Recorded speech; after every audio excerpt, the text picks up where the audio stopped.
So I'm joined today, my name is Michael. I'm joined by Mark. Hi. Hi. So the plan today is to go over feature engineering for time series, right? And I'm going to talk a little bit about what makes time series a hard problem, kind of introduce sort of key concepts. Mark's going to talk about some of the programming aspects of that, how to set up models and these type of things. And then we're going to plan to finish with a mini competition. Right, so by the end of this, we're actually going to create some models. We're going to think of some features, and then we're going to try to do a couple tasks. We're going to finish with predicting the stock market in the end, one of the hardest problems you can imagine out there. Right, so that's the goal for today. But I'd like this to be relatively interactive. I think we have plenty of time. We'll probably plan to take a small break in the middle. But feel free to interrupt Mark or myself for anything you guys like to dig into more, in more depth. So we'd be happy to do that. All right, so I already talked about the agenda a little bit, but let me go into a little more detail. So we're going to start with an introduction to time series modeling. The types of models we can use. What's the framework that we think about when we look at time series and forecasting and these types of applications? Then we're going to spend some time specifically on feature engineering. Then we're going to talk about how you validate models. Then we're going to explore some of the modeling through Python. This will be part that Mark runs. And at the end, we'll be doing this group exercise. All right, so that's the rough plan. One of the overarching themes here that I want to talk about is, time series is a very difficult problem in machine learning. Like I would argue it's the hardest problem in data science in general. And we'll talk about some of the reasons why, right? You're trying to predict what happens in the future. It's extremely difficult because things move over time. You have to extrapolate beyond your training data in a lot of cases. So it's really easy to mess up, to not do something right, or to overfit the data unless you take the right best practices, right? So we're going to be talking about some of those today. What we'd like to do is ultimately try to automate some of these processes. So as we talk about some of these concepts, think about ways that you could programmatically or systematically tackle these types of problems in the future. One of the exciting things, at least for me, about time series is that there are so many time series business problems or world problems out there today. In fact, I would argue that almost every data set that we have is time series in some sense. You're recording records over time. There's some element of time. And I think almost all practical business applications have this key component of time that you're trying to anticipate what happens next. One of the reasons why maybe there aren't a lot of data science applications or in practice applications of machine learning for time series yet today is because it's such a hard problem to systematically tackle. So that's what we're trying to address today. We're going to look at ways to actually use machine learning, data science to take on more of these types of applications. So hopefully this will be an extremely useful workshop for you guys. If you have a lot of experience in time series or forecasting or prediction, I hope we'll get to some interesting things for you as well. But this is also meant to address people that maybe have a little bit of machine learning background or aware of some applications that also want to get a broader picture of kind of what's possible, what should I be thinking of. So as part of the exercise, we have a couple prerequisites. So there's actually a GitHub that you can go to, and hopefully you guys saw the prerequisites ahead of time. You're able to download this. It's not a big download, but this would be useful if you want to work through the notebook examples with Mark and I together, and if you'd like to participate in the mini competition at the end. And while Michael's talking, if you have any problems setting up your environment, feel free to raise your hand and I can come over and sort of work with you to make sure that you're set up if you haven't. If it's the first time using Python, you're not familiar with it and you need some help, happy to do that. The requirements should be relatively minimal. So if you worked with Python in the past, you probably have Python. We're using Python 2.7. If you're using Python 3, you can probably get it to work. And Mark and I can probably help you out with that as well. Then you just need a Jupyter Notebook and then kind of a few standard libraries like NumPy, Pandas, and sklearn. Right, those are the key ones. So if you have those, you'll be able to join along, and if not, you can follow along with us, or Mark and I can probably help you get set up with those tools pretty easily as well. So this would be a good time to just go get this. So if you click on, I gotta turn on my Wi-Fi, but you should be able to go to this link and be able to download this guy. But I should probably make sure Yeah, it's the BCEC wireless network.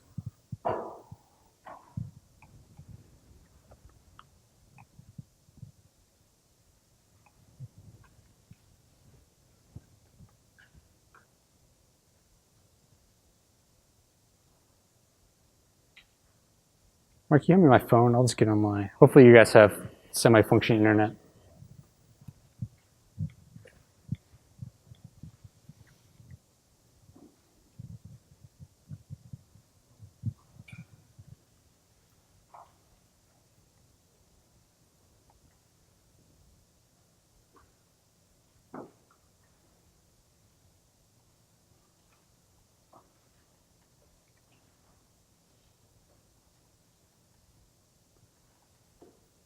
I'll just leave this URL up here if you guys would like to follow along. There we go.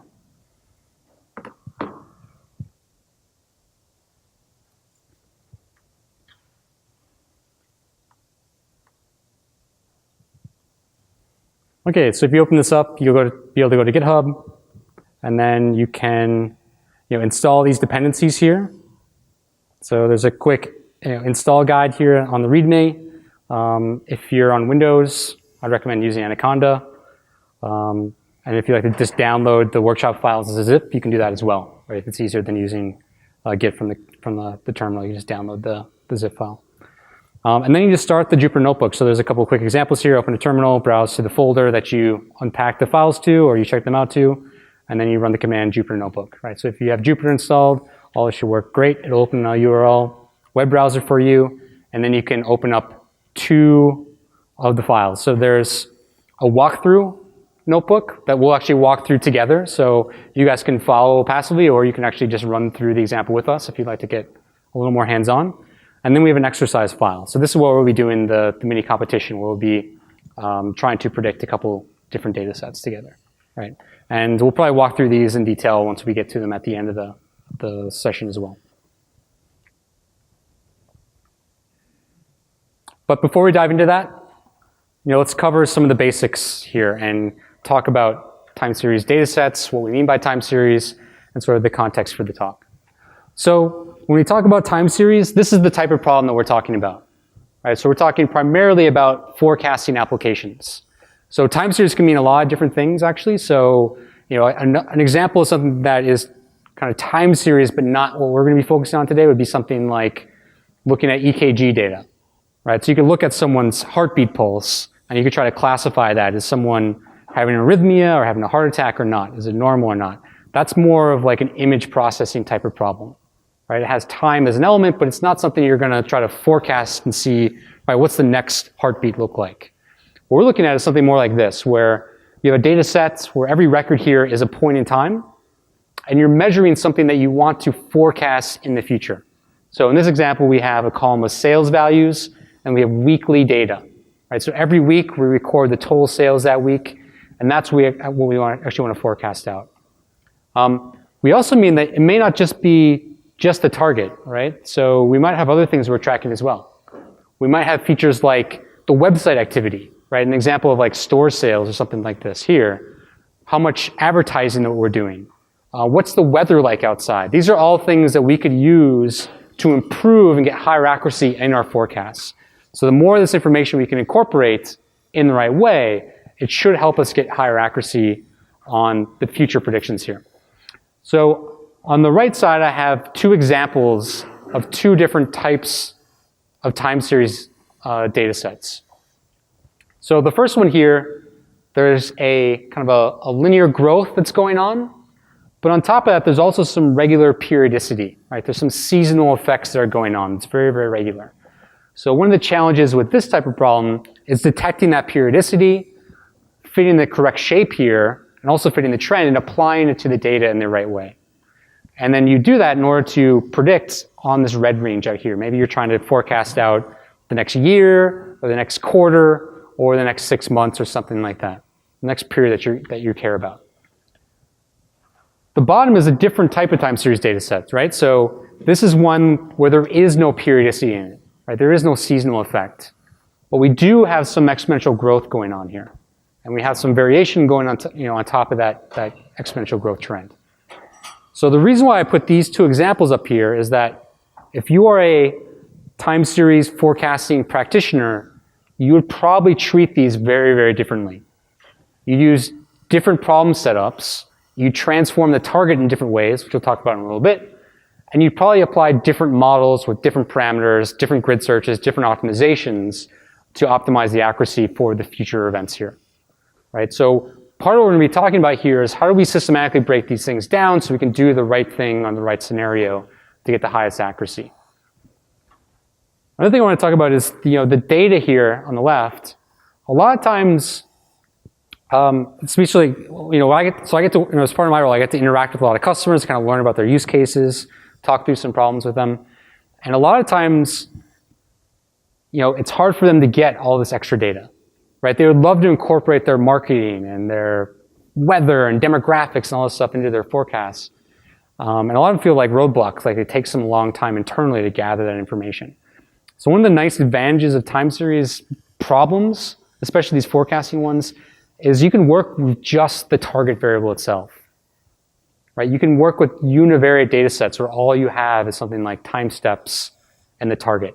And you can use sort of the recent history, learn from features of those to extrapolate what's going on. So it's easier to get started on these. So if you're working with users or other clients or customers, or whoever you are partnered with to solve these types of time series problems, you can get started very, very quickly, and then later on, really enrich the data with additional information once you're justified in doing that. So that's the type of data set, that's the type of problem that we're focused on today. I want to pause here. Does this make sense to everyone? Is this kind of, any questions about use cases, data, things like that? Is this pretty clear? All right, great. One interesting subtlety here is a lot of times what we're talking about is most time series data sets are relatively regular, right? Where every row or every timestamp is like a unique day, right? Maybe you have daily data, or maybe you have data every 10 minutes or something like this, or maybe it's quarterly.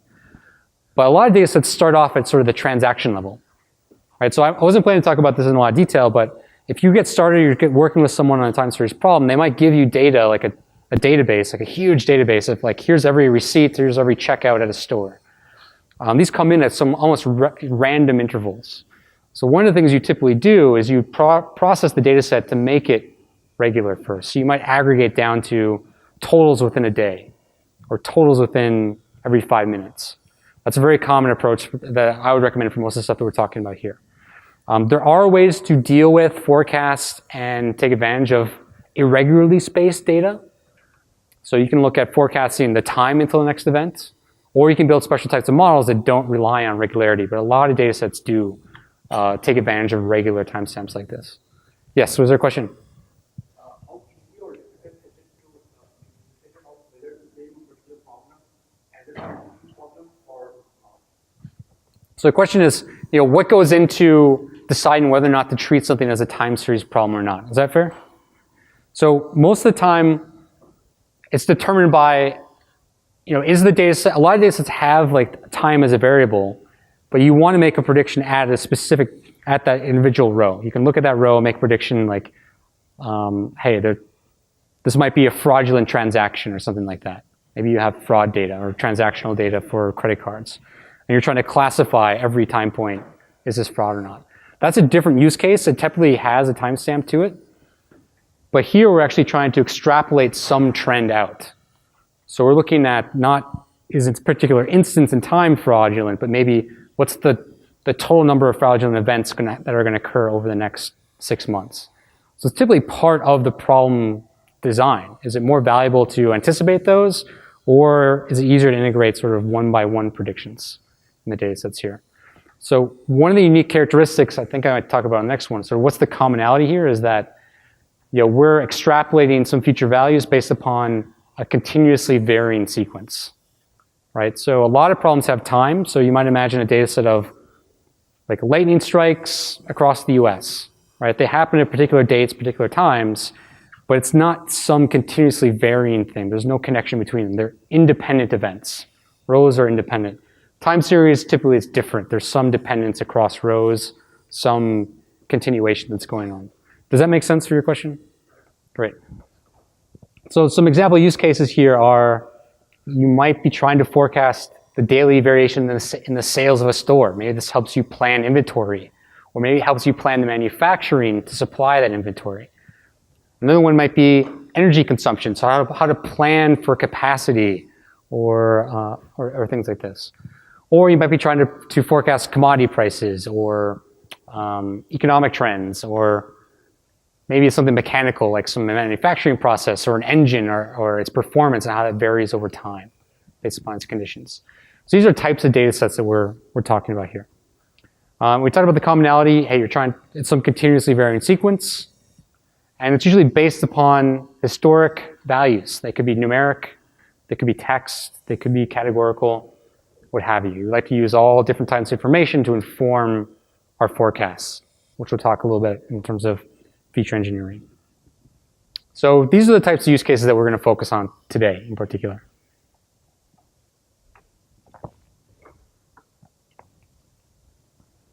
All right, so I talked a little bit before why I think time series is one of the hardest challenges out there. Right? That's why you don't see a lot of it in practice today, at least not automated in machine learning like we do a lot of other applications. So one of the reasons why is it's often hard to find a predictive signal, especially if you want to forecast out far into the future. Like finding the right feature that gives you that predictive performance can be really, really difficult. And a lot of times, your first pass at it, you may not see that you can predict this at all. Maybe it just looks like a random walk. But a lot of times, if you do the right feature engineering, you can find that predictive signal. But the problem is you have to do a lot of feature engineering, which we're going to talk about in a little bit. So I have a simple example here. These are offset a little bit. It looks like a bug. But the blue here is like the sales of a store, sales of a product. And the orange might be how much advertising is being done to make people aware about this product to go out and buy it, and things like this. And one of the things you'll notice here is there's really not much correspondence to how much advertising is being done this very second that's influencing your behavior. Typically, there's a delay, right? A lot of cases, it takes a few weeks for you to see some advertisement or some impression to actually go into a store and make a purchase. So in this case, you need to account for that type of delay. And this could be across any of the variables you have, right? It could be in the target itself, but it could be any of the other features that you've incorporated into the data, like your marketing, your advertising, the weather, all these different things that you're tracking. And it may not be a simple delay or a simple lag either. It could be some rolling statistic. Maybe it's the rolling mean, the rolling trend, the rolling average of the advertising that's really important, right? So these are the types of things you need to be able to search for across all your data in order to find a signal to help you forecast at all, even to get started. The second reason why it's really difficult to work with time series data is once you've found that predictive signal, it's really difficult to verify, to validate, and to test your model, right? To make sure that you're not overfitting, right? So you need a systematic approach for doing that as well, which we'll cover. This is one of the challenges because a lot of times, if you have image data, you can just go, it's easier to go, if you want to get more data, you can pay more people, they can label more images for you. If you have daily data, you have to wait. You can't speed up the time collection. So that makes it, one of the things, additional challenge here is that time, that that recent data is extremely precious, and quite often data sets are smaller because daily data, you have only 365 per year. If you want another 300 points, you have to wait an entire year to get another 300 daily points for a single series. So that's another reason why validation is quite tricky. Yeah, that's a great point. A lot of times your data is small because of time. It takes time to collect recent relevant data. If you want more stock data to learn from, you have to wait for stocks to evolve over time. And it may not be sampling the right way that you want. It might be very biased. So it's difficult to control the data you have or to do that in a useful way. So working with data is very precious in time series, and it's difficult to do this, right? That's why it's a very difficult problem. Let's read here about, right now that we have data, we can do feature engineering and find signals, like how do we go about modeling it? So time series is unique because there's different treatments of time series, which we'll talk about. So I alluded to them on the first slide here, that there's things like stationarity detection, there's periodicity detection, there's differencing strategies that you'd like to incorporate into the model to make it more reliable, more accurate.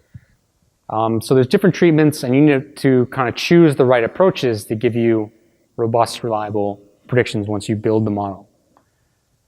Then once you've done those transformations, the problem's set up, there's lots of different algorithms to use, right? So there's classical algorithms you might be aware of. So like ARIMA or exponential smoothing or state space models or decomposition models and Fourier series, all these different things you could use to model things over time. And there's also more modern algorithms that we'd love to use as well. So algorithms like XGBoost are particularly good at finding signals and being robust to overfitting and things like this. But on their own, they're not time aware, right? So you can't just dump time series data into XGBoost or GLM or something like that and expect to get a forecast. There's a lot of preparation you have to do. You have to pre-shift the data. You have to create all these features in advance for all the distances in the future you'd like to predict as well. So there's a lot of work that goes into that, which we'll talk about automating that as well. But high level here, yeah, time series is a very difficult problem. How many people ever here actually worked with a time series forecasting problem before, right? So a bunch of people, a little over half the people have. That's great. How many people have used sort of classical methods like ARIMA, exponential smoothing or decompositions? How many of you have done more advanced stuff or used other different types of algorithms like XGBoost or classical machine learning algorithms? Deep learning, anyone? LSTMs, stuff like that? All right, so some cool stuff out there. That's cool. That's great. So we'll be talking about both things that are relevant for classical methods, but we'll probably be focusing more particularly on how to use other algorithms, other types of blueprints than just kind of the classical ones here as well. All right, so one of the other things that I think I alluded to early on that makes time series really, really difficult, I think Mark alluded to as well, is that the systems that you're predicting often are dynamic, right? They're changing underneath you as you build the model, and they can go out of date very quickly. One of the big challenges is that fundamentally for these non-stationary problems, these non-stationary data sets, your prediction data is going to be different than your training data to some extent. So that makes it really difficult to avoid overfitting and to build really accurate, reliable models. Some examples of that might be maybe you're forecasting the sales of a particular store, but maybe all the operations are changing in the store dynamically. Right? They're hiring and firing management, and they're taking different strategies, and you can't possibly collect all that information to inform your forecast. So things can change all the time, and you never have total information here, so there's always drift and uncertainty in the problem that you're learning from. Right? So it makes retraining and things like that particularly important. So let's talk about, how can we go about solving some of these challenges, right? How do we think about taking what's really hard to solve in time series and forecasting and breaking that up, right? How do we go about attacking this problem? So what I want to talk about here is sort of 4 main pillars the strategy for, attacking these hard challenges that we just described here. So on the top left here, one of the first and best things you can do for time series is focus on feature engineering, right? So almost all machine learning problems, they benefit from feature engineering. I think time series in particular is important because it's not just conceptual features of what information do I provide to the algorithm. This is now across time as well, right? So you might think of, hey, there's some ratio that's really important, but maybe it's not just the ratio, it's some average statistic, rolling trend of that feature that you thought of, right? That's important. So time series has this whole unique element in time for creating features. And the challenge there is, all right, how much recent time do I use? What lag is the right lag? Should I look at a 7-day lag or a 1-day lag or a 5-day average or a 10-day average, right? It's an open-ended problem that makes it particularly important for time series as well. So the second thing to focus on would be these target transformations, which I talked to briefly before. So an example of target transformation might be a differencing strategy. So if your data is non-stationary, for example, maybe it's seasonal, a lot of times what you want to do is actually model not the absolute value of sales, but actually what's the change from the previous week or the change from the previous year. And what this does is it bakes in the consistent seasonality. So your models are only modeling deviation away from what's norm, what happened last. And what's good about that is even if your model overfits or it sucks, at least it falls back on, all right, kind of a baseline prediction of what was the most recent thing that happened. So it helps you build a more reliable model and be more robust to things you didn't anticipate and drift in the data when you go in to make predictions. Some other examples we'll talk about are things like log transformations or power transformations, things like this where if you have some exponential trend, you can subtract out some of that proportional change over time to give you a more consistent, easier to model signal. So you're actually taking your target variable and you're transforming it, then you apply the machine learning model to that transformed target, and then you undo that transformation. So you can reverse these transformations. So you can reverse do the differencing, you can take the integral of your model or something like this. So that's one important thing to focus on for building good time series models.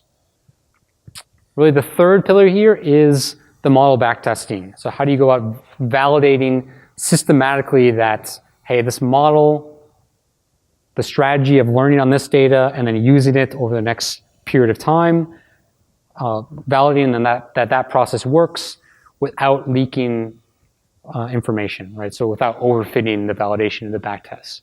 And this is a really difficult problem. It's a common problem across all machine learning, almost all data science, is validating models and measuring performance on out of sample data. It's particularly challenging and difficult in time series. So we want to really, clarify and lay out kind of what's a useful strategy that works and what are the limitations of these strategies as well. So we'll be talking about kind of out of time validation here, and also refitting and things like that. And then finally, kind of the last piece here, the last pillar to attack this problem is to try different modeling approaches, right? So one of the open problems in all machine learning is there's no silver bullet. There's no single algorithm that always wins, that's always the best performing, right? So algorithms like deep learning, they're really great, but they're not always great. Sometimes they're terrible at different problems. XGBoost is phenomenal at a large breadth of problems, but there's also some where it's not as good as something like a GLM or a simple linear model. So you need to find some way of looking at different strategies, different models, systematically to actually see, hey, are there things that could be better? Am I leaving some performance on the table? And a lot of times what I see in practice, especially working with some of the businesses, is they tend to find a single algorithm that they're really comfortable with, right? They use it all the time, like an SVM or something like this, or random forest, right? It's hard to mess that up, too bad. And they leave a lot of accuracy on the table because they don't try out more approaches. So what we'll be talking about here is creating features so it's easier to try more approaches, and it should be part of your strategy about when you go model these things, because different algorithms have different characteristics, they perform differently on different problems. All right, before I move on, any questions about yeah, way in the back there?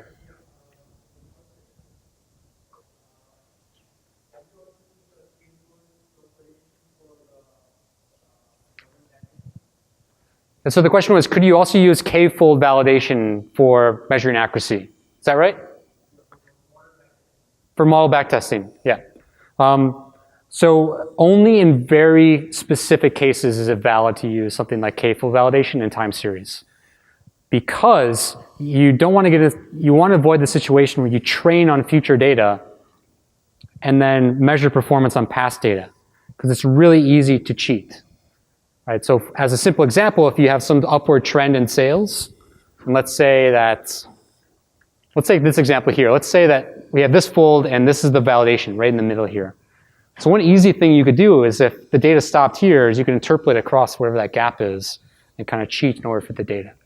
So you really want to simulate what you would be doing in production. Like when you deploy a model, you learn on data up until today, and then you apply it to new data. So that's a strategy that we're going to recommend and cover here. Especially if you do your k-fold are created by random and you're just picking out a single point in between the two other points, it can be very easy to just be interpolation and really model that very precisely. If you say, oh, there's the data is, you're looking at something and there's 30 seconds apart and on some system, and it falls over days. And you say, oh, I nailed it. I know it was 30 seconds ago. I know it was now. They may not tell you very much about how well you can predict in the future, because it might be simple just to predicting the value, the previous value might just be so precise. Yeah, and the only thing I'll add to that before we have one other question here is One case where it might be okay to do that is if you set the problem up well so that it's stationary, right? So you've accounted for variation and it's a relatively stable signal. Maybe it's sensor data or something like that. But it's pretty rare that you have such a clean data set like that. Yeah, one other question. Really simple question. Are these slides available? Yeah, I think they should be available online. If not, then I'll make sure they are after the talk. Okay, we couldn't find the slides anywhere. Oh, okay. So I'll make sure that we fix that. We can add them to the repo, the GitHub repo at the end of the talk. Yeah, the question is, are the slides available? And we'll make sure that they're online later. So apologies if they're not posted already. All right, those are great questions. Thank you. Thank you very much. And we'll go into a little more detail too on the validation because it's such an important topic here a little bit later. Okay, so for these time series problems, what we like to do is think of a kind of unifying framework to think about for forecasting. So this is the way that we like to think about it, at least at DataRobot. So if you think of this horizontal line here is the timeline. And there's some arbitrary point in time where you're going to make a forecast. So let's call that now. Right? So at this point in time, what are you interested in? So on the right-hand side, typically there's some range of future values you want to predict. So we call this the forecast window. And you could set this to be anything, right? So in this example, you could set this to be, hey, I want to forecast from 1 day in the future all the way out to 7 days. So if this is daily data, you're basically specifying in this example like, hey, output me 7 days. Tell me what the next 7 days are going to look like. That's what I care about. And make it relative to this particular point in time that's labeled as maybe right now. But this is like a relative scale. So this could be a similar problem. Could be what you could set now to be last week. What would you predict for the next week, right? As of last week, right? So this is one way to think about what's the input and what's the output in the model.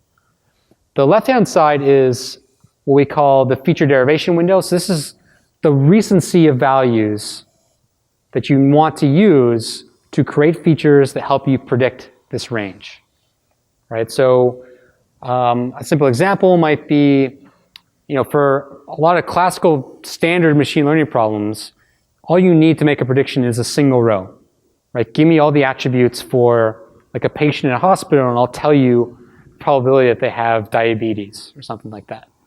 For time series, it's different. You have to provide not just a single value, but often a recent history. So maybe the past 10 records that you have for a patient, right? And then you can forecast out what will happen. So this is actually constraining how much recency of values do you need in order to make this prediction.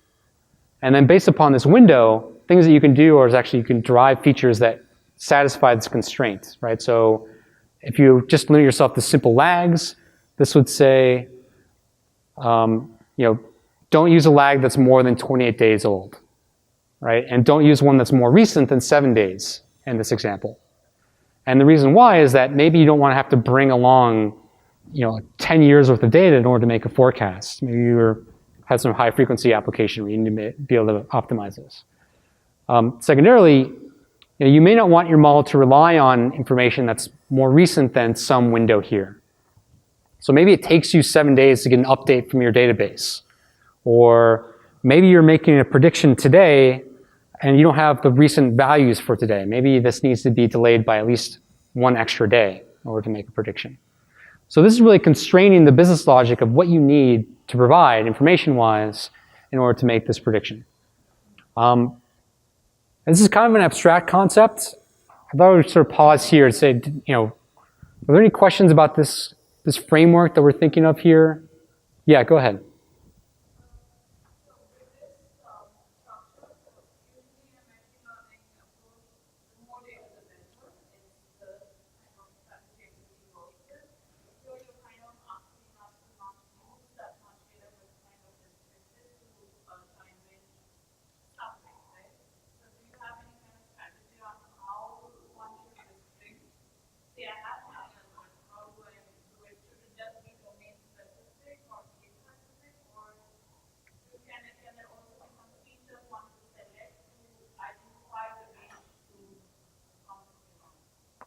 Oh, so that's a great question. We're gonna talk about that in a little bit. So to repeat the question, it's about how do I know how much data to use for a time series problem, right? Especially if you have a whole bunch of data, should I be using all that information at once? So a lot of cases, it's great to have more data. A lot of times you're kind of constrained how much data you have. So like most customers I get to interact with in most big businesses, they typically have practically maybe 2 or 3 years worth of like good quality data. They haven't been tracking all the statistics they care about back like 20 years, unfortunately. So sometimes you're artificially limited and you need to make the most out of the data you have.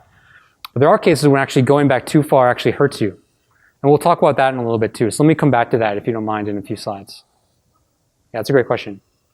This is not anything about, this is not meant to imply how much data is used for modeling. This is how much data is used for making a single prediction. Is that clear? So this is not related to the partitioning at all. This is about constraining the features I'm going to create from the data. So when I make a prediction, how much recent history am I using as a feature to make that prediction based upon? So I might look at the rolling average over the past 28 days as a feature in order to predict the next 1 day, as an example. Yeah, go ahead.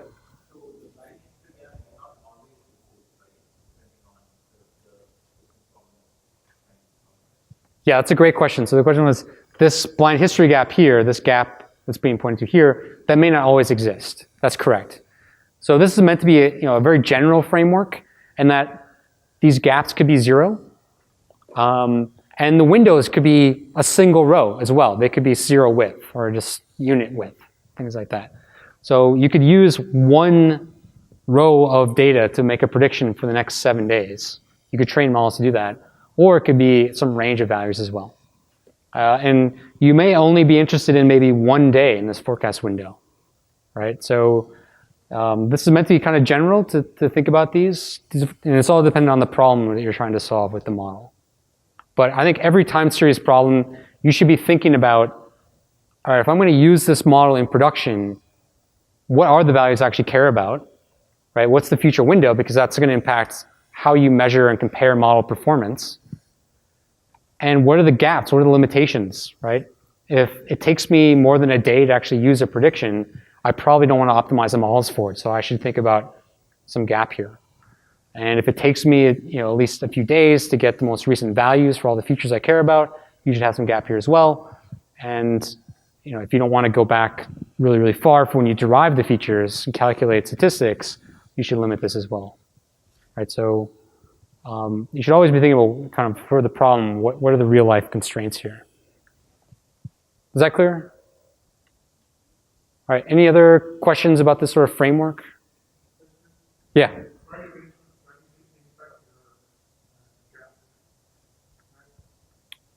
Oh, good question. Does the validation strategy impact any of these gaps?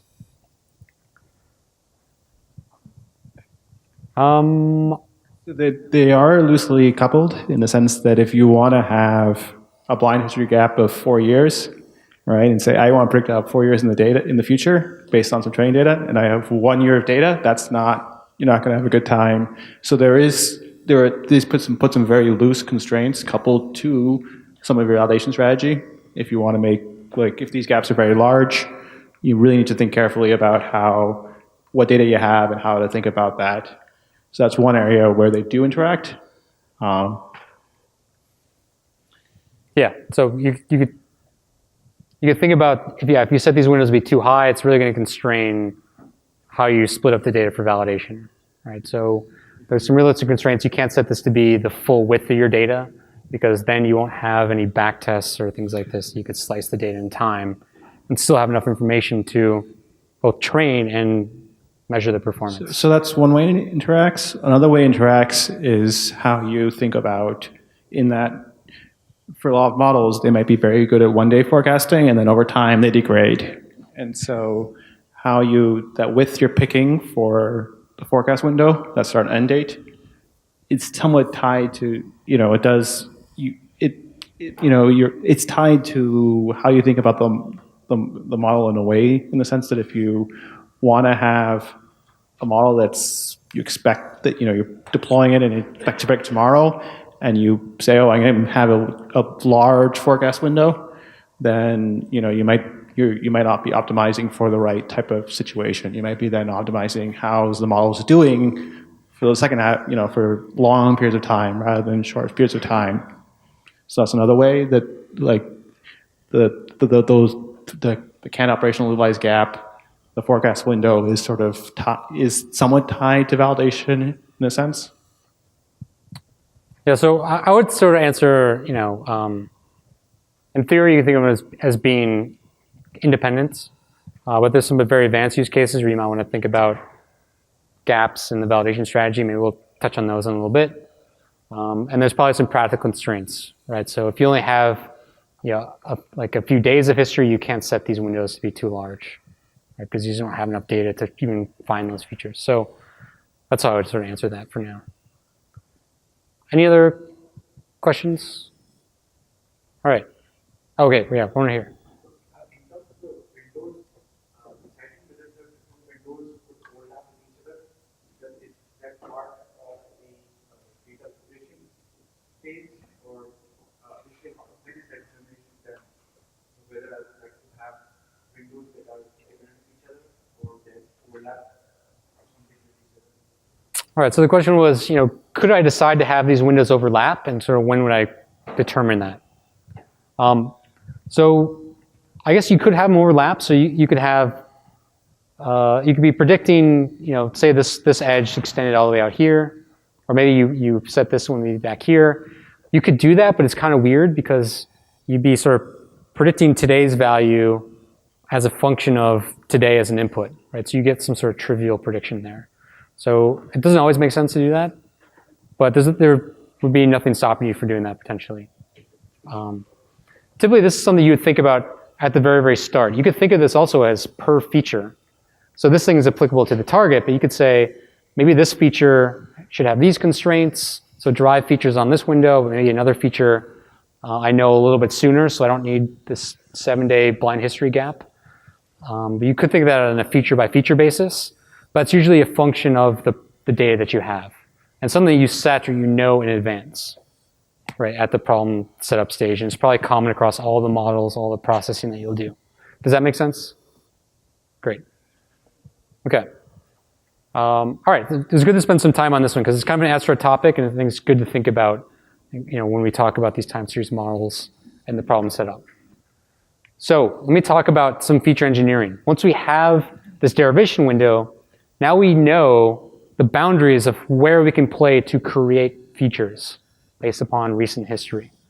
So one of the simplest features that you can create is something called a simple lag. All right, so imagine this is my data here. I have, for every date, I have a sales. This is daily data. And let's say I have data up until today, and I want to predict tomorrow. So I want to know what this question mark is. Make me a prediction here. But in order to have values here to make this prediction, one thing I could do is actually shift the data down. So in this case, I'm shifting it by 3 days. And now I can use the data from 3 days ago on this row to make a prediction within this row. So now I could train any simple model based upon these 3-day lags in order to predict this value. I can just look at one row at a time because I've already encoded that one shift of the data. So this is an example of a simple lag. It could be of the target itself, and it could be across all the features that you have as well. So if you don't know the weather up until 3 days ago, you could shift that down, right? And now you can use the value of the weather from 3 days ago to predict the sales today. That may or may not be useful, right? It's a very simple feature to bake into the data, and it's quite simple to do in Python. And a lot of classical models basically depend upon multiple examples of these different types of shifts, like autoregressive models, for example. So one natural extension you might do is add more and more of these lags, right? So maybe you want to look at sales from 4 days ago and 5 days ago in order to make that prediction. Use that all at once, and maybe the combination of those lags gives you something very predictive, right? So that's a simple feature. Make sense? Yeah. So if one of these data points is missing, there are different ways to handle like missing data. Mm-hmm. Is there something unique about handling missing data for time series problems? Oh yeah, so what are some common methods for handling missing values for time series? So you can use classical approaches like a median fill or any imputation strategy you might have out there for normal machine learning problems. I think for time series, one of the unique things that people often do is something like a forward fill. So use the most recent value to fill in the future value if it's missing. Some people have really complex constraints because you don't necessarily want to do that too far. There's other cases where people will actually pre-process it by actually interpolating the value across the gap. That's a little bit tricky because it's not something you can use in deployments at prediction time because you don't know where to interpolate to. But a feed forward strategy or forward fill strategy, you can use that at prediction time as well. So that's a very commonly used. There's probably some others too. I'm not sure if anyone else has this. Yeah, go ahead.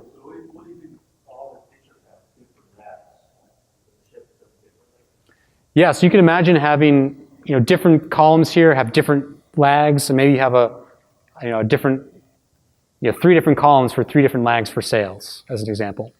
And then some maybe you have different constraints on them. Maybe you can't lag this one more than some amount, or needs to be lagged by at least a week or something like that. So they could be heterogeneous lags. Yes. Yes.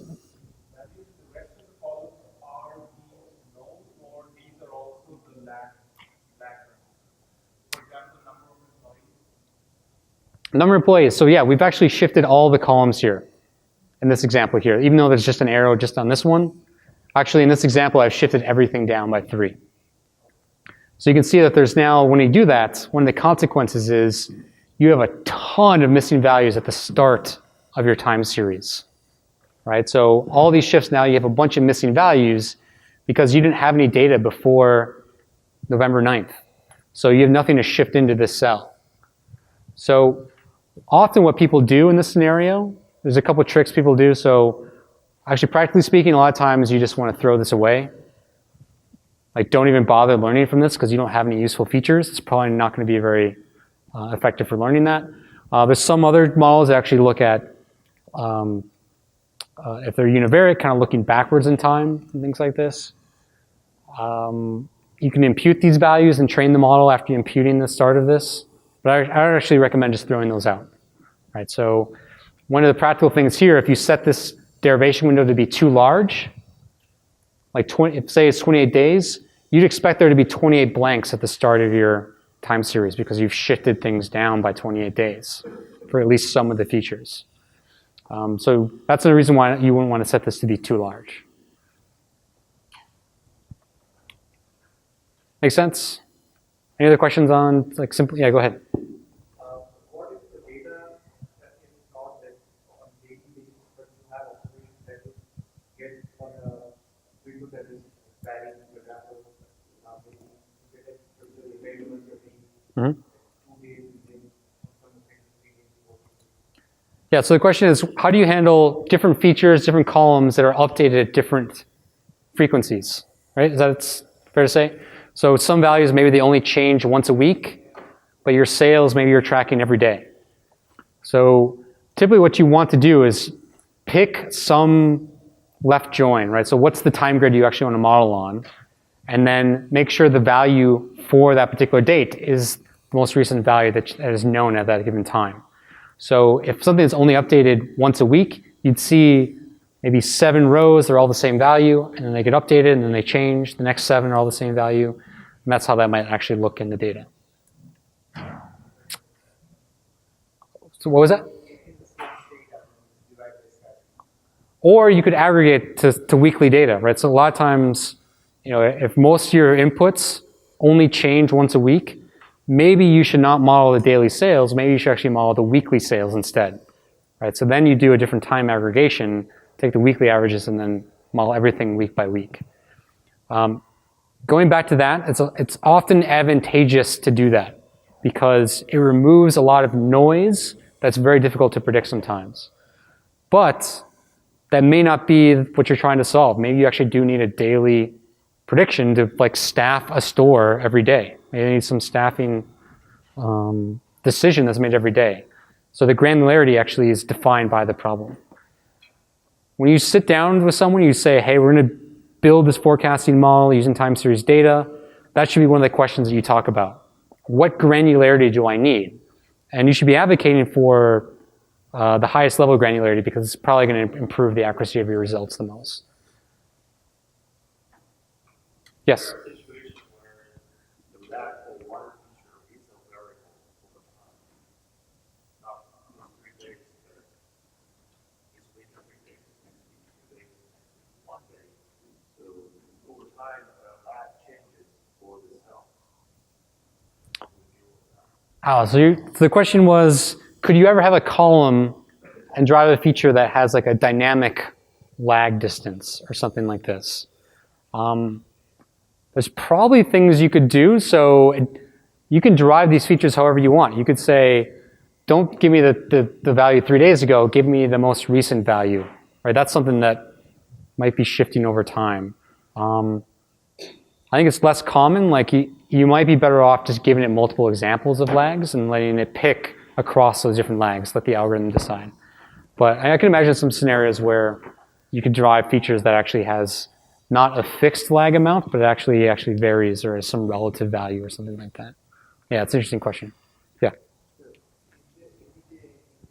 recommend to state how that one of the feature has both one of the feature both has cyclical or seasonal or daily or weekly pattern, and then also there is a trend upward forecast trend.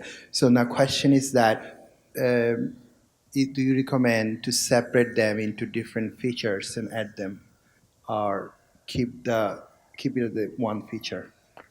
All right, so the question was, imagine that you know that there's some trend component, some periodic seasonal effect or something like that. Is there any advantage to actually trying to account for that when you create these features? Is that right? Yeah, and separate them out. So what we're going to talk about actually in a little bit are some of the different modeling strategies. So there's some modeling strategies that do exactly that for the target. They decompose the model into a trend, a seasonal effect, a weekly effect, these types of things. You can imagine doing that for features as well. It somewhat depends on the particular algorithm you use, because some algorithms, for example, will be able to pick up, they'll very naturally pick up a difference between two variables. So if you have, if your variables are correlated and the difference between them is what's important, right? That's something that some algorithms will pick up very easily, and some might not. You need to customize that. So it somewhat depends on the particular modeling algorithm once you get to that stage. Because there's another component of that question. So there's both, especially on the feature side. How does that algorithm work well with features that are going out of range, or does it have to be in range? And these type of things affect inside the modeling algorithm what you need to do on the features rather than the target. Yeah, at high level, there's all different kinds of things you can do to create features here, right? And some might be useful, some might be not. And there's different strategies for selecting features as well, which I'm not sure we'll plan to talk about a lot, but we could talk about them maybe offline. So that's a simple lag. Let's talk about some more interesting lags, right? So that was a great question. To the next slide here. All right, what can we do in addition to things like simple lags? So what we've done here is now I've overlaid basically that derivation window onto the data row by row. So imagine this is the value we're trying to predict for one training example. We're trying to predict this far out, this 2 days. For this example, we can look across these 5 rows. So what types of features could we generate or consider within this range, within this window? So once we define this framework, we can actually constrain the types of features we might look at. So some examples here for numeric features are, you could look at the rolling minimum value. So what's the minimum sales I've seen over the past week? That could be predictive of what's happening today or 2 days out. You could look at the rolling maximum, the rolling mean. You could look at like Bollinger Bands or stuff like that that are used in finance. Has there been a lot of irregularity? For things like categoricals here, like the weather, now you can look at sort of the rolling majority. Has it been mostly sunny over the past week? Might be an example. Or has it been mostly rainy? You might look at rolling entropy. Has the weather been changing dramatically Maybe every other day, it's a store in Boston, right? You have sun and then a snowstorm. Right? That could be something like a rolling entropy statistic you could calculate from a range of categorical features. Even for text, you could look at sort of rolling n-grams or rolling sentiment or rolling statistics about the text itself, right? The rolling text lengths or words or things like this. So any type of feature, you could derive summary statistics over that recent history to help you predict what's going to happen 2 days out in this particular example, once we define this framework. The other thing here is you could also imagine repeating this not just for 2 days out, but for 3 days out. So you could use the same features that you derived from this window to build a model that predicts 1 day out, or 2 days out, or 3 days out.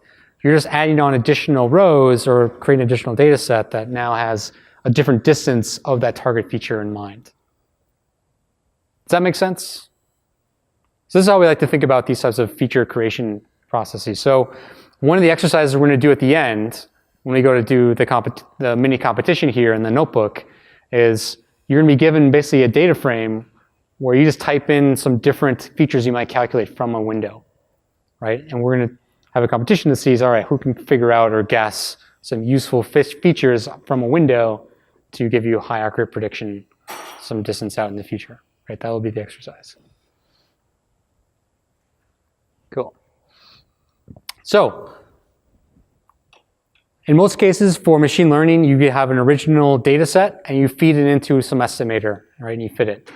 But for time series, what we're talking about here is having this new process where we derive features and different examples of forecasting different distances into the future. So we take the original time series and we create this derived time series data set. This one has the original timestamps and the original target values, but now we have additional features like these different lags, the different window averages, and we have rows that repeat for each distance that you want to predict out. So for every original row here, I'm going to have an example for predicting it 1 day in advance, 2 days in advance, 3 days in advance. So you're going to have multiple rows for every original input here. And this is going to be a much larger derived time series data set that now you can feed into almost any machine learning algorithm because you've taken time out of the data, right? You've already unrolled all these time series features, and now you can train models that rely on single independent rows to learn from. And when you make a prediction, all you have to do is reapply that same transformation to your new prediction data, the more recent rolling history of the data you have, and you can create the same features, the same columns, and then make future predictions as well. And an interesting thing here is this forecast distance actually becomes a feature in the new data set, right? So now you can change that distance in order to get a prediction for different distances out in the future. So this is one way that we would recommend to sort of take a time series data set and apply that time series framework to create these features in order to build almost any type of model you can imagine, right? So it could be XGBoost, it could be ARIMA, it could be Facebook Profit, it could be almost anything that will allow you to sort of predict different distances out for that window. Does that make sense to you guys? Great. All right, so let's talk about some of the modeling approaches. So there's a huge number of different approaches, right? And especially in time series, because a lot of time series modeling has been done in these sort of analytics groups, kind of spread across different industries. And they all have their special variations of different algorithms, different approaches that they've sort of learned work well for different problems over time.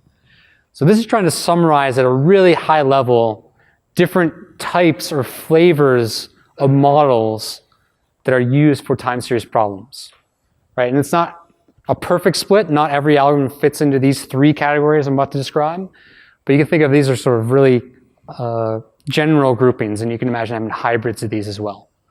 So the first one I'd like to mention here are these integrated models. So these are models like ARIMA, or autoregressive models, where basically you predict 1 day in advance. And you're going to use your prediction as an input to your next prediction. So when you go to forecast out maybe 7 days, you're going to simulate this process. This model is going to tell you day by day and kind of bootstrap and sweep out some prediction horizon. Right? So that's one example of an integrated model. Another would be like RNNs. So imagine you have some recurrent neural network and it's updated on like a daily. You feed in one day at a time, make predictions, you feed those predictions as the inputs, and you kind of bootstrap your predictions as the inputs to your next prediction, but you're simulating out one step at a time. Right? So that's what we call an integrated model. Another way that you can go about doing this is with a fixed distance. So you can imagine training a model like XGBoost or ElasticNet saying, hey, given these features, tell me what you think the value is going to be in exactly 7 days. So it's going to be optimized for a specific distance. It's not going to simulate or integrate or bootstrap its own predictions to make a new prediction. It's going to basically jump all the way to the point in the range that you actually want to predict. So it's another way to set up this problem when you have a fixed shift for a particular distance. Here's an example where you have, I think, 8 predictions, 8 distances. So the model is going to output predictions for 8 points in that window, basically. And you would train the model. Maybe you have a model that's optimized for 1 day, one for 2 days, one for 3 days, but they're trained to predict out a specific distance into the future. Finally, we have kind of trends and decompositions. So this is something as simple as just a linear trend, like opening up Excel and then clicking the linear trend model and getting some linear extrapolation of the recent history. Or it could be more complex. So it could be something like a decomposition model where maybe you isolate some change point model or some piecewise linear trend and then model seasonal variation on top of that, maybe daily variation on top of that. So you could split the problem into these sort of time-based elements that kind of add up together to give you some trend over time. These models, you typically give it a point in time and it gives you back a prediction for, what's the value going to look like for Mondays this time of year, right? That might be an example of a decomposition model. And it could be simple linear trends or something more complex like Fourier splines and stuff like that that sort of capture these repeating effects. So there's lots of different variations of these, and there's hybrids of these as well. And there's probably a few other really esoteric ones that maybe don't map cleanly onto any of these, right? So this gives you an idea, though, of kind of the most common approaches that are out there today. Does that make sense? Cool. So let's talk about some of these target transformations. So we talked about one way to get better models is to think about what are the consistent patterns that I can build into the model, right? Take advantage of to give me a more stable, more robust model for using predictions of. So one example of those is the log transformation. So skip the math here for a second here. So imagine this is my original time series. So here, this is actually, I think, airline sales from 1949 to 1960 or so. It's a very classical, well-known time series data set. And what you notice here is there's a really strong seasonal effect, right? So there's some spike of the travel season where people are flying a lot, and there's some trough where people are not flying as much. And it's pretty consistent, except for what you'll notice is there's some growth over time, but there's also the size of these peaks is changing over time as well. And if you imagine actually, this is kind of a growing market here, and this peak is actually proportional to the previous peak. So actually, these ticket sales are going up exponentially. So every year, they're growing on the order of about 5 or 10%, right? So you're going to have 5 or 10%. It's not a fixed amount. Next year isn't going to sell 1,000 more airline tickets. It's proportional to the previous year. So this is a really consistent pattern that happens across a large variety of time series data sets. So what you can do is actually take advantage of that. Say, hey, if I know this is going to happen, I want the model to be proportional. I don't want it to be sort of additive or simple. I know there's some proportional effect going on. What you can do is apply a log transformation where all you do is take the log of the target itself. So in this example, here's the log transformation of this example here. So what you'll see here is now we have the same basic seasonal periodic effect, but they're all the same height. So by applying this transformation, we've made the data simpler, right? this periodic pattern, the spikes, they're more regular, they're more consistent. So now when we go to train the model, it's going to be easier to model this signal than it is this signal because we've accounted for, we've assumed and baked in this exponential relationship in the data. So one of the ways you might decide to do that is actually, all right, let's look at the variation over time. So is this simpler? So if I look at this one, is it more consistent variation across time than this one? This one has growing variation, whereas this one has similar variation over time. So there's simple statistical tests you can do actually to say, hey, is this an exponential trend or not? And then decide whether or not you take this log transformation or not. So log is one of the simpler ones. So this assumes all your data is positively valued, and probably safely greater than 0. But there's other ones as well. So there's like log transformations, or as well as power transformations. There's probably a few others out there as well. There's something called a logulus, or what's it called? Modulus transformation, or something like log modulus, I believe it's called, for negative data. So there's different transformations. I think log is probably the most common, the easiest to interpret. If you're interested in some of the math here, what this is doing is it's taking what would normally be an additive model, and by log transforming the targets, these logs simplify down to a multiplicative model, right? So now your prediction is going to be some multiple of the previous values, right, in time. So that's one way to think about this type of thing. But more empirically, you're taking something that's sort of exponentially growing over time to making it simpler to predict. So this is one way to make your models more robust. Does that make sense? So here's another transformation you might do. So for time series, you'll probably hear the term stationarity quite a bit. Do I have a stationary model or a stationary trend or not? And it's a big problem because what stationarity means is that the mean or the distribution of my data is changing over time. So there's some cyclical event, or there's some trend or drift over time, and you want to be able to take that into account and build it into the model. So one way you do it, if you had a non-stationary signal, one way to make it stationary is through differencing the target. So this is going to not just model the absolute value, but actually the difference from the previous value. So here's an example of the original signal again, and now let's do a 1-year difference. So now what this is showing you is, all right, what is the target, the sales in airline tickets, how does it deviate, how does it differ from the previous year, right? Instead of trying to model the absolute value, you've baked in that, hey, this value is going to be related to a recent value that I saw. So in some cases, you want to do like a yearly difference. In other cases, it's better to do a simple difference. So it's the most recent value.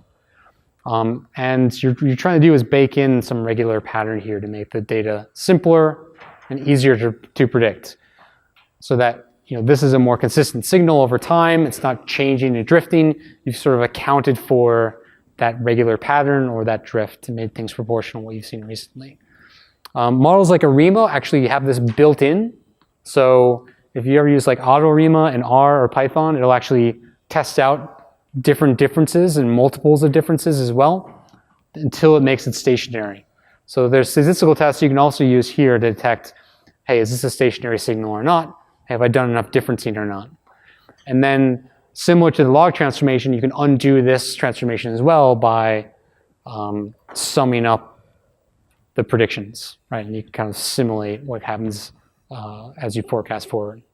So that's another target transformation you'll probably hear about and come across quite a bit for time series forecasting. So those are the only 2 target transformations I was planning to talk about, but there's probably others as well. So we could talk about those maybe offline too if you guys have questions. So another important thing for time series is detecting that periodicity, because there's so many problems that have regularity built into them. Right? So it's really common to have low sales on the weekend and high sales during the week, or vice versa. Or I don't know, there's countless examples where things are changing week by week or month by month or year by year. And a lot of times what you'll do is try to build a plot like this to see what periodicities actually exist in the data. So I can imagine sweeping out the the period and then testing the strength of the period, like what's the autocorrelation, or if I fit a seasonal model to that, what's the accuracy of that model based upon some hard-coded period. So these are called periodograms. There's other approaches to doing this as well, so you can look at partial autocorrelation plots or things like that. This is one way of doing it, where you look for sort of spikes here, saying, hey, there happens to be a spike, I think at 1 week, so there's 1 week variation, but there's also a spike here for 1 year. So this is an example where you have double seasonality. You have two sort of spikes here. So these are things you can imagine sweeping and then doing tests on to see how strong are these periodic relationships. No, this is actually time, right? So the x-axis is the period length in terms of, actually in this case, weeks. So this is actually 52. So there's some really strong repeating pattern every 52 weeks. It must be the seasonal effect. And there's something similar going on here, or a much smaller one. Maybe this is either 1 or 2 weeks. I'm not sure. Yeah.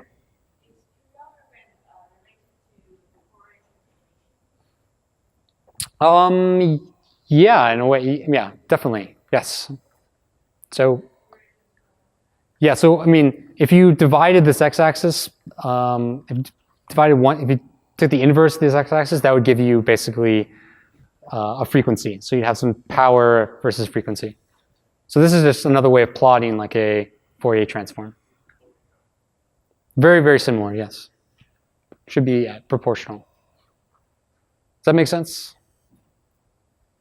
And then other blueprints, other algorithms actually have this sort of built in, like AutoArima, for example, has ways of actually determining what some seasonal effect might be as well. But really important to get right and to think about for a lot of different problems.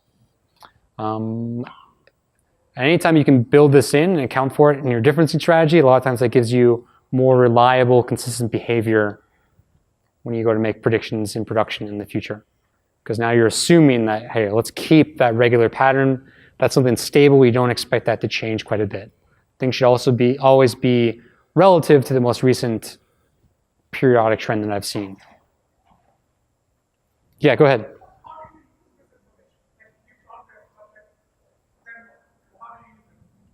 How do you use this information? Great question. So one thing you might do here is when you apply a differencing strategy, you might take the difference from a year ago, right? If you detected there's a really strong yearly effect, right? So now your models are going to model the deviation from what that value was from 1 year ago. If you detect like a really strong weekly effect, you'd want to predict Monday as relative to last Monday. So you would bake that into the model. You'd use a differencing strategy that's using these periods. There's other ways as well. So you can imagine when I take and create features like we were talking about back here, I might want to look at the rolling mean over the past week or the past year. That might be a natural boundary. So it'd be kind of weird to say, here's the average 10 days, when it might make more sense to say, hey, here's the average over 7 days.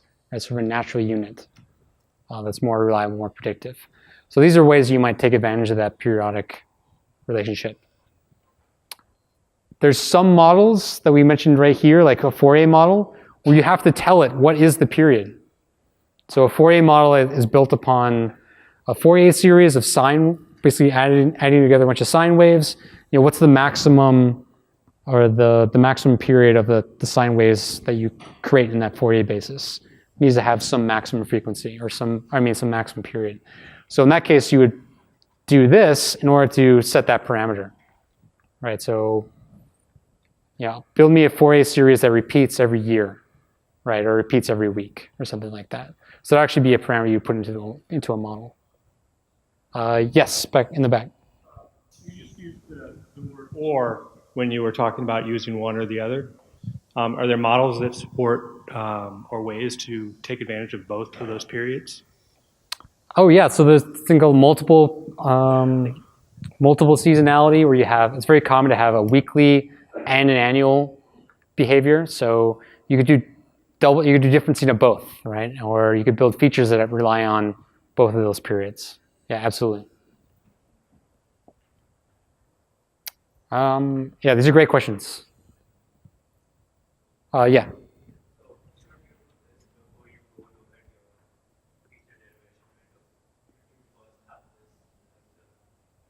Oh, that's a great question. Should you look at something like this before you define this feature derivation window? A lot of times, yes. So if you think about, how far back should this feature derivation window go? Well, you don't want it to go too far that it consumes a huge amount of the start of your data as history with missing values in it. But you want it to be big enough that it captures really strong periodic relationships. So if you detected there's some really strong weekly behavior, you'd want to make sure that this covered at least a week worth of data. And if there's a really strong annual one, you might want to even consider having this be larger, maybe a full year's worth of data, depending on how much history you have to learn from. But yeah, absolutely. It also depends. I mean, some of the questions how the features play in, right? Because the feature derivation might be across all your features, and so those features might be looking for things on top of the seasonal period. So you might once you do target differencing, then you might actually you may not need to have the value of whether it's cloudy,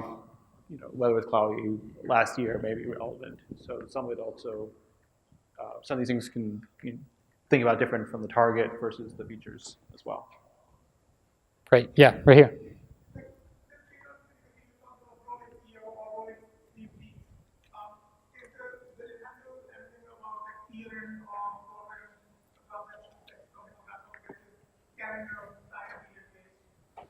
So the question is, could you imagine driving features that are relative to important calendar events, like the year end or the quarter end or something like this?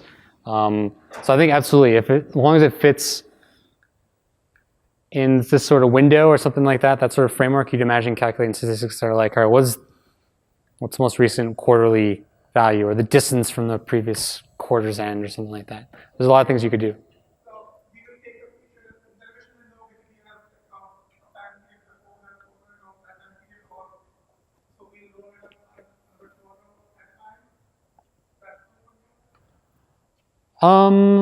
So imagine you're doing this process where you're taking the original data and you're going to derive new features from it.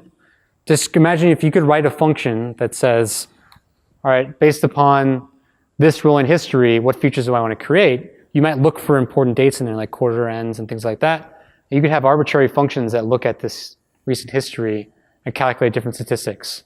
So maybe you only look at the average since the last quarter end, or something like that, right? There's different things you could do within this framework of this range.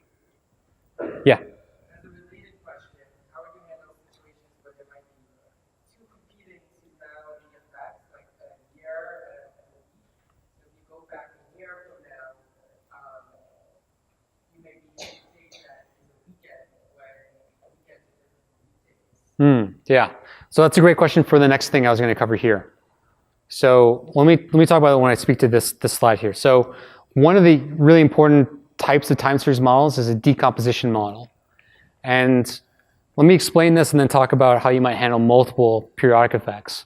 So here's a decomposition plot. This is a very common plot you might encounter, where the top is the observed data. And what you can imagine doing is setting up a model that's a linear combination of different effects. So you might try to model the trend of this, right, as some non-parametric, like smooth trend over time, right? So this could be some piecewise linear model or some linear spline or something like that. And then you could subtract this from this guy and model the residuals with some seasonal component, right? And then you model just maybe the seasonal variation. And then if you take all of that and you subtract it from this guy, then you're left with some residual effect. Right, so you can repeat this process. So if you have multiple periodicities, you can actually have multiple components here. So you'd have one that's an annual component, one that's a weekly component, and one that's a daily component. And these can all add up to account for different frequencies of variation.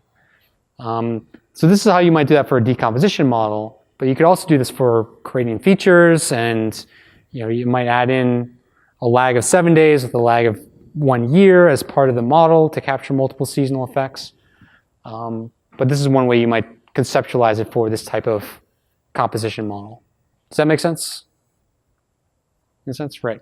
There's a typo here. This one should be it's not another seasonal component. It's some random or residual effect. So one of the interesting things that people often do is you can do these type of decompositions just on the target and then use something else like XGBoost or a GLM to model this residual effect, right? So maybe other features like the marketing or things like that are changing and deviating and explaining deviations away from the sort of random or regular seasonal effect in the overall trend. So this is just one way of thinking about breaking down a time series. So has anyone used the library Facebook Profit for time series? So that's a model released by one of the Facebook team. They use it for some forecasting problems.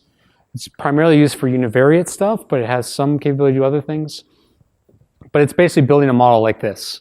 So they have a special way of estimating this trend where it's based upon what they call change points, which they have some consistent trend in between particular events, and they have some way of optimizing when those events sort of change that affects kind of the shape of this trend component. And then they fit a Fourier spline on the residual to account for annual variations and things like this. So that's one sort of off-the-shelf way of doing it, but there's lots of others as well. And Mark, I'm not sure if you cover that at all, but yeah, we'll actually do a hands-on example in a little bit. So the last few things here, and then we'll probably take a quick break. So I want to talk about validation, right? So we talked before, it's really important to validate the models. So what we're going to advocate for is using a backtesting strategy where you walk forward the simulation of training on this chunk of data, measuring performance on the next chunk, and sort of walking that forward. And it's really important that you train models on the past and then measure their performance on the future values, right? So this is how you'd actually do it in practice. So when you go to use and make a forecast, you probably want to train on all the data that you have, make predictions over the next maybe 6 months, and then you're going to use those predictions. What you want to do is simulate that same process in your validation data. So you're going to train on as much data as you have, measure accuracy over the next period of time that you plan to use the predictions for or the model for, and then repeat this process. You could have multiple examples where you walk this forward in time. So you could simulate this whole process. In this case, we have 2 back tests and then a holdout set. We're kind of marching this forward in time. And when you go to measure the total validation score, similar to cross-validation, you would average up the performance over just these future windows here. Similar to cross-validation, you can imagine doing this one row or one time step at a time, like leave one out validation, or you could do it in blocks like this. So imagine doing 10-fold validation. You could have 10 back tests with different blocks of data. One interesting thing is you typically don't use all the data for training or for validation like you would with cross-validation. You typically need to have at least some minimal training for your very first back test, but you measure performance on these last windows. Other things that we're not going to go into a lot of detail here is a lot of times people build into gaps in between the training and validation just to be sure we're not leaking information across these. Call that sort of future leakage. That's very important in a lot of cases where data reveals itself over time. For example, economic data that you get now from the government might be different than the economic data when they actually released it, because people over time, they realize their mistakes and they go back and correct it, and that can actually make a difference. So accounting for that, if there's time in the collection that's going to, whether it's estimated versus actual, for example, might be a case why you might be concerned about things like that, just to make sure you're not, it's very important that the environment the models are trained on matches what they're going to see when you actually deploy them. Cool. All right, I kind of want to move on for a couple more things and then get to a break. And we can do some questions when we come back too as well. So there's a great question earlier I want to talk about. It said, all right, how much data should I use? Right, so I want to talk about that here.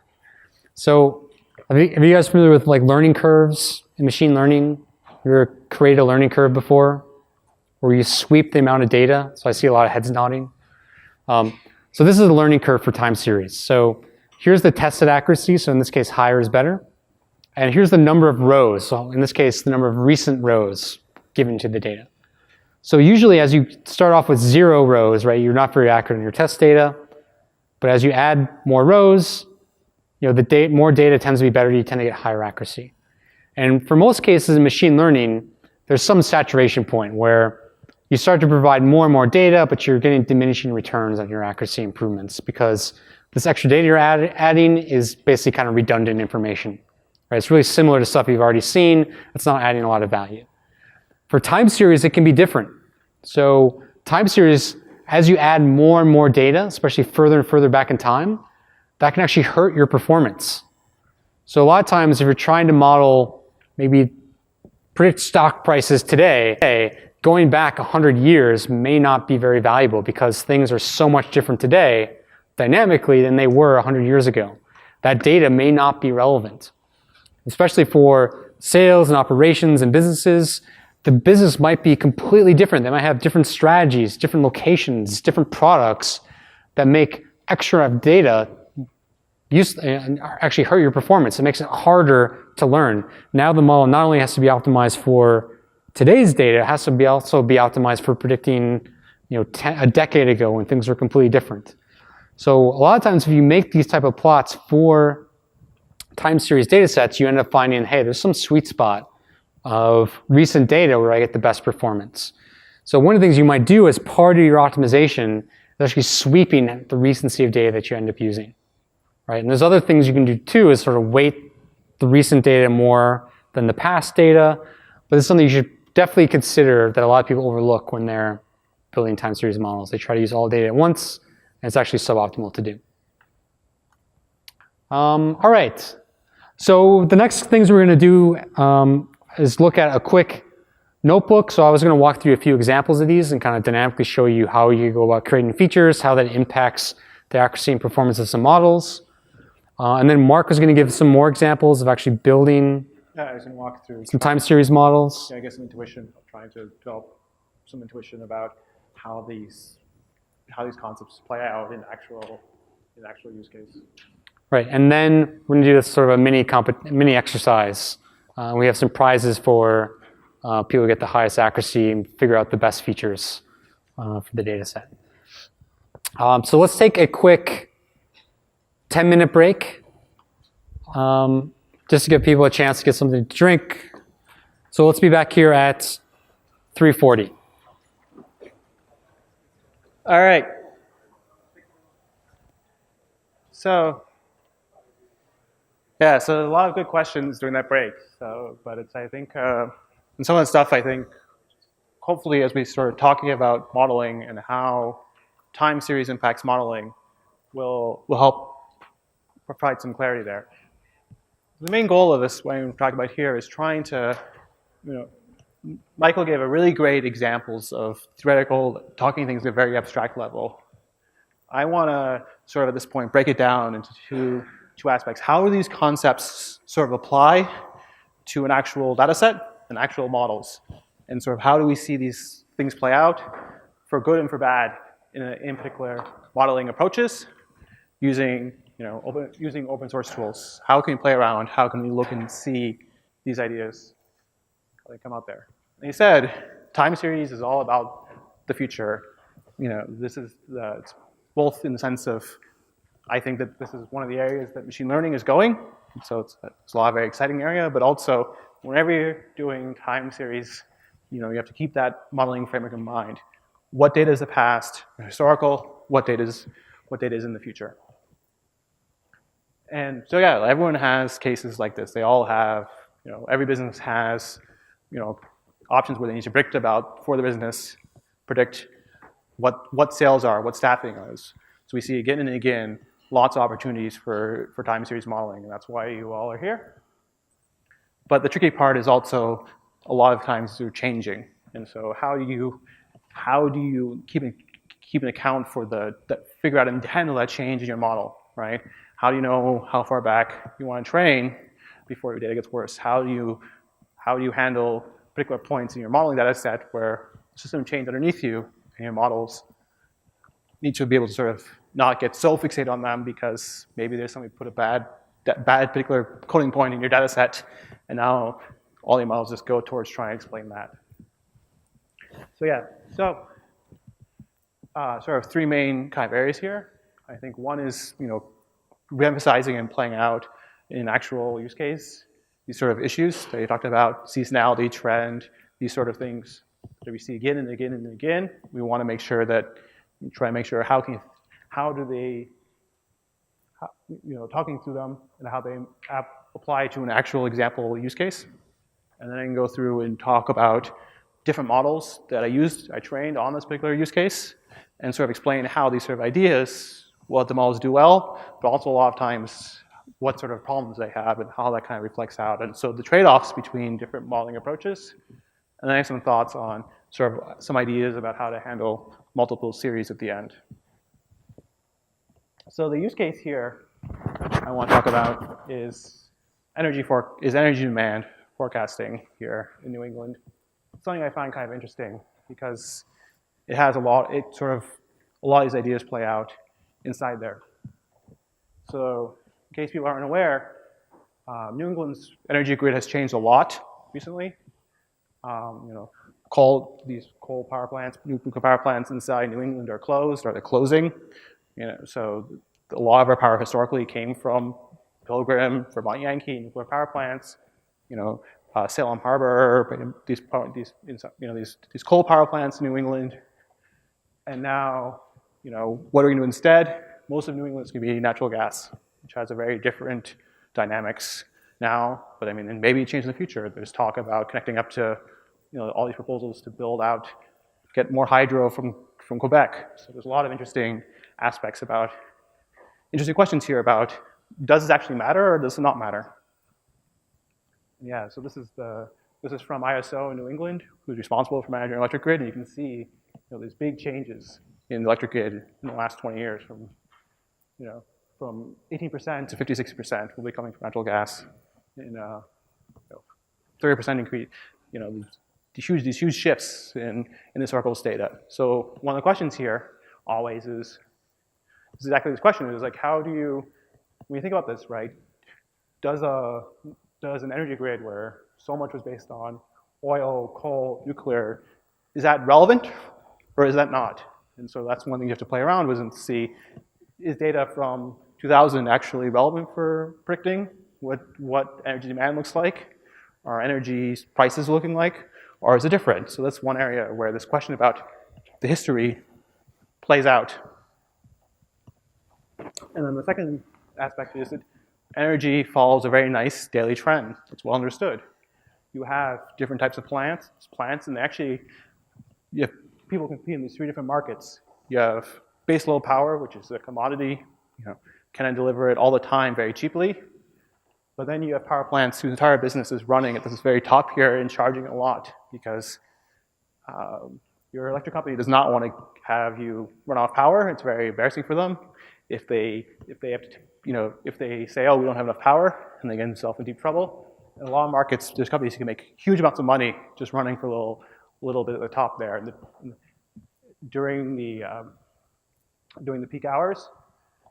And so yeah, and there's also, you see this well-understood seasonal effect that we understand, daily effect, and seasonal effects that we understood because people tend to, not use as much electricity at 4 a.m. in the morning for consumers, but maybe you're an industrial company, that's when you actually do a lot of stuff because that's your aluminum smelter, and energy is really cheap then. But yeah, so this is not New England, but yeah, $6,000 per megawatt hour was the price in January in Texas for that. Typical thing is dollars maybe per megawatt hour, and they're getting paid 6,000 times that because there's these huge spikes, and they are the ones that say, I have energy, and I know you want it, and tell me what you want to pay for it.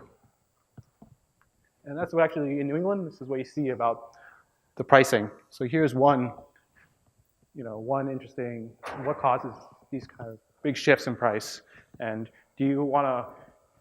how does your model, when you think about modeling, are these what you want to evaluate your model on, or are these things which are sort of kind of noise and kind of the exception that you're the base load power plant and you say, I don't care. I just need to know what the general price is, what the general trends are. So this is the, and then we have weather in New England, which affects as you all know, affects energy a lot. So there's a lot of these shocks that come in that maybe tie back to these particular spikes. So can you explain that? And the last thing I like about this kind of problem is there's actually a lot of data available to play around with and experiment with. ISO New England has lots of different data sources there, so it's a good exercise if you want to get into data science to go be able to practice your pandas, data manipulation skills and build a data set and play around and try different ideas, see how it is. And it's pretty plentiful data at various single series, multi-series, a lot of things to play around with. So yeah, so here, ISO, NOAA, lots of open data sources. So yeah, so the kind of example here is that explaining what is hourly demand in New England. And they said, yeah, so the question is, thinking about, we talked about a lot of these techniques, like what is the long-term trend here? You look at this data, you actually see there's not, demand is pretty stable, even though that's over the last 5 years, the economy is growing, for example, but you still see relatively stable demand. So maybe you don't have to worry as much about trend, but you do have these very strong seasonal patterns in the data, which you have to worry about. And then we have these occasional shocks. So these are all sort of things which particular algorithms will have to deal with. So the first type of algorithm, which Michael talked about, and I agree, is sort of this integrated state space approach, right? Where you basically have, you build this chain-like structure. You use the forecast as an input in the next forecast, as an input in the next forecast, as an import into the next forecast. So he had the example like this. I like the idea of a chain. So basically, there's a lot of approaches that basically given the predicted state for today, what's the forecast for tomorrow? And so one of the advantages about this technique is that these can go on indefinitely. The chains keep going. It might be wrong. You might eventually lose through so much predictions. Maybe you're way off, but they're not tied to the particular mailing framework. But on the other hand, they're also really interesting because they have a lot of times you can actually look at the state. You can look at it and say, what is it the model particularly is in at this particular point in time. And we talked about these sort of direct forecast system approaches where you build different bridges out to different points in time. But now you have to explicitly tell your model when you train it, that kind of modeling framework, I want a model that's going to predict 1 day, 2 days, 3 days. You can't say, I want to predict a model that's going to predict arbitrarily far out, right? It has to be, when you train the model, it has to be in there. And that's why we like this sort of conceptual framework. We say, if you want to compare the two, then we have to have that kind of framework where you say, when I know in advance, I'm going to predict out 7 days. And then we talked about the trend in decomposition models, which a lot of times these are looking for these particular seasonal patterns, and they have and their building is kind of global, global or local global with change points to just capture what's the general season, what's the general trends in your data. So there's 3 libraries here that are all in Python that do each of these approaches. Stats models is a very common model for doing econometrics, that type of modeling, but also has RIMA and auto-RIMA implementation, which I can talk about, Facebook Profit, and XGBoost. So the way I think about ARIMA, right, in all these approaches is you're always trying to go. Before I get into each of these, does anybody have any questions about a lot of stuff? I know Michael had talked a lot about it, but before I go into each of the modeling approaches, and how they handle this. So anyways, ARIMA or regressive models, basically you're trying to, as I say, by looking past, drive forward, and hopefully stay on the road, right? And the way you do this is you look at your previous values, right? So the autoregressive model is you're looking at your previous value, where you were before, right? What's the where you were before, where the, how should I drive, right? This makes it very easy to fit. It's basically a linear regression on some of your previous values. Finding that ratio and sort of looking for the sort of previous value was this. When it was up, then I should go this, right? If my previous target, my previous value was high, maybe I should go low, or I should be high. But the interesting part here is the other half of the ARIMA model, which is the moving average part, which is not looking at where you were. It's looking at your errors. It's saying, oh, how I was off by a large amount. How do I correct? How do I correct for that? And this makes it a lot actually harder to fit, because modeling on errors, you don't know what those errors are when you're driving, right? You have to go drive and then say, oh, here's my errors. Look back, see where my error was, what my prediction was, and adjust. So it's a lot more iterative to fit. And at prediction time, you don't know your errors as well. So for the autoregressive model, you can always put in your predicted value for what the value should be. For here, we don't know our errors, so we can only make our best guess, which is we predict 0. So these tend to die out very quickly because eventually they tend to go towards these sort of cyclical patterns or die out, because they basically, into the future, you're basically saying, oh, what's my guess? My best guess is that my errors are 0, or mean 0, so I'm just going to, all my terms go to 0. So why would you want to build a model like that? It's because of the shocks in your data set. If you have these big errors, the moving average model will adjust very quickly to them. And we'll say, oh, I made a big error, so there's something going on there. Let me adjust my prediction based on that error. The autoregressive part it has to go through and say, oh, I made this prediction and then step forward in time. There was this aspect here where it was off, and sort of going that way. And if you have a shock in your data like this, you sort of come down. It'll take a while to come down and then come back up later. Whereas the moving average sort of will pick that up immediately. So it's sort of so they're sort of complementary in that approach.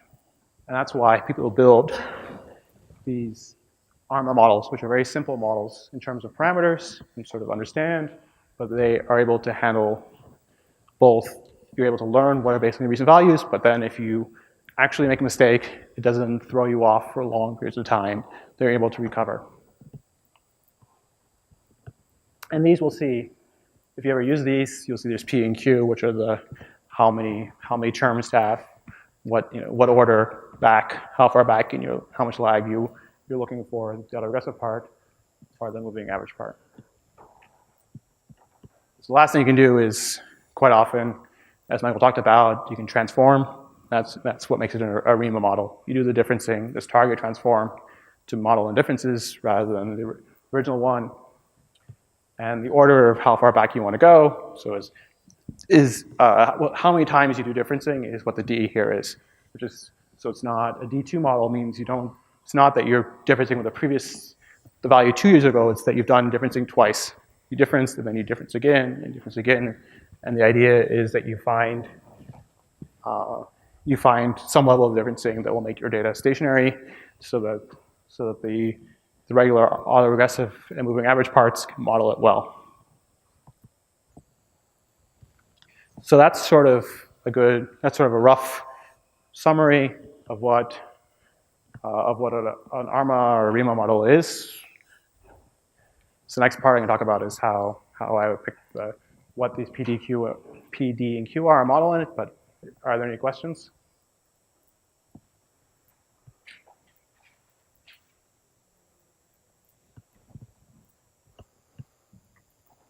So if you take a stats class, they'll generally, you can do this manual process of looking at autocorrelation functions and partial autocorrelation functions and see these pedograms and do statistical tests and look for particular patterns in them. But I like to use automation. A lot of this techniques you can put in, especially if you're starting out and want to play around with, you can see what is the what approaches what apply those statistical tests systematically, look for them. And there's a package in Python called Pyramid, which is very similar, based off of the R package AutoArima.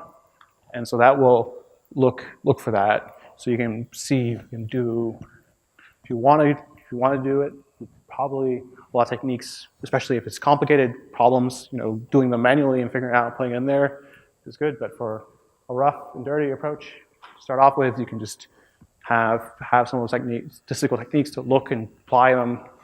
If you can follow a recipe, you can just apply the recipe automatically and systematically and carefully, where it will internally do, check for these different seasonal periods and check to see what how much improvement you're getting for it.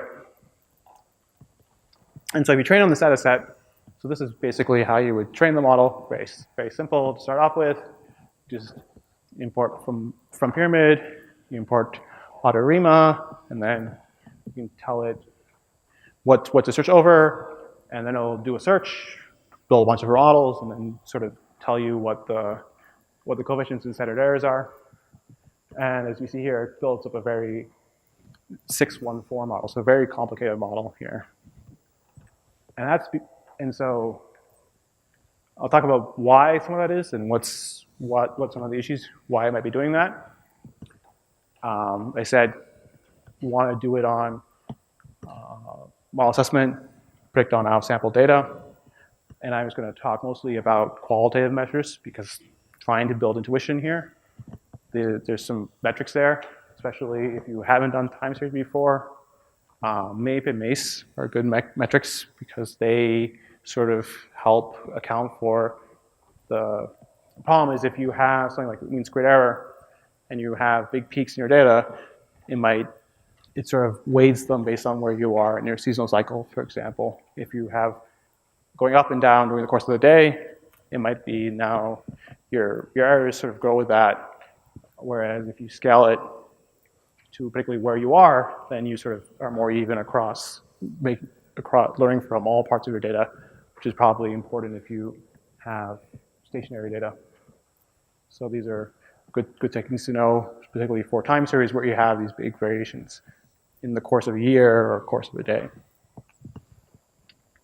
So this is what a REMA model looks like. And as I said, you sort of get this sort of strong decay very quickly in an ARIMA model.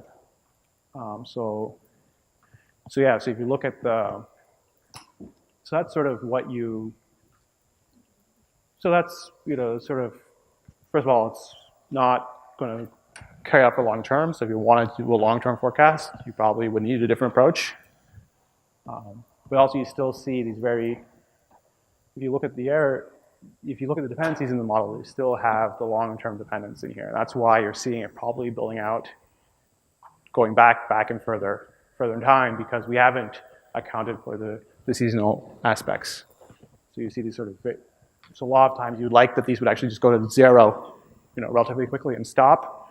If you ever see what you would like to see in sort of the autocorrelations, like here it's going out days back. You see it's very strong, coming back up because there is that strong seasonality. So this is why you would need to do something to account for that. You could try building the approach called a seasonal ARIMA, where you put in those differencing flags in there, and so you put in not only the current values but the values from yesterday and find those. But this one here, you'd have to know that in advance, because for hourly data, trying to find back these kind of 365 periods and having a search to find that is going to be a very complicated problem for an automatic approach like this to go to test, 361, 362, 180, trying to find that period in the past. So you would like to have to, and building this, especially the errors here, become very complicated if you want to put in the moving average part. So we can try a different approach, right?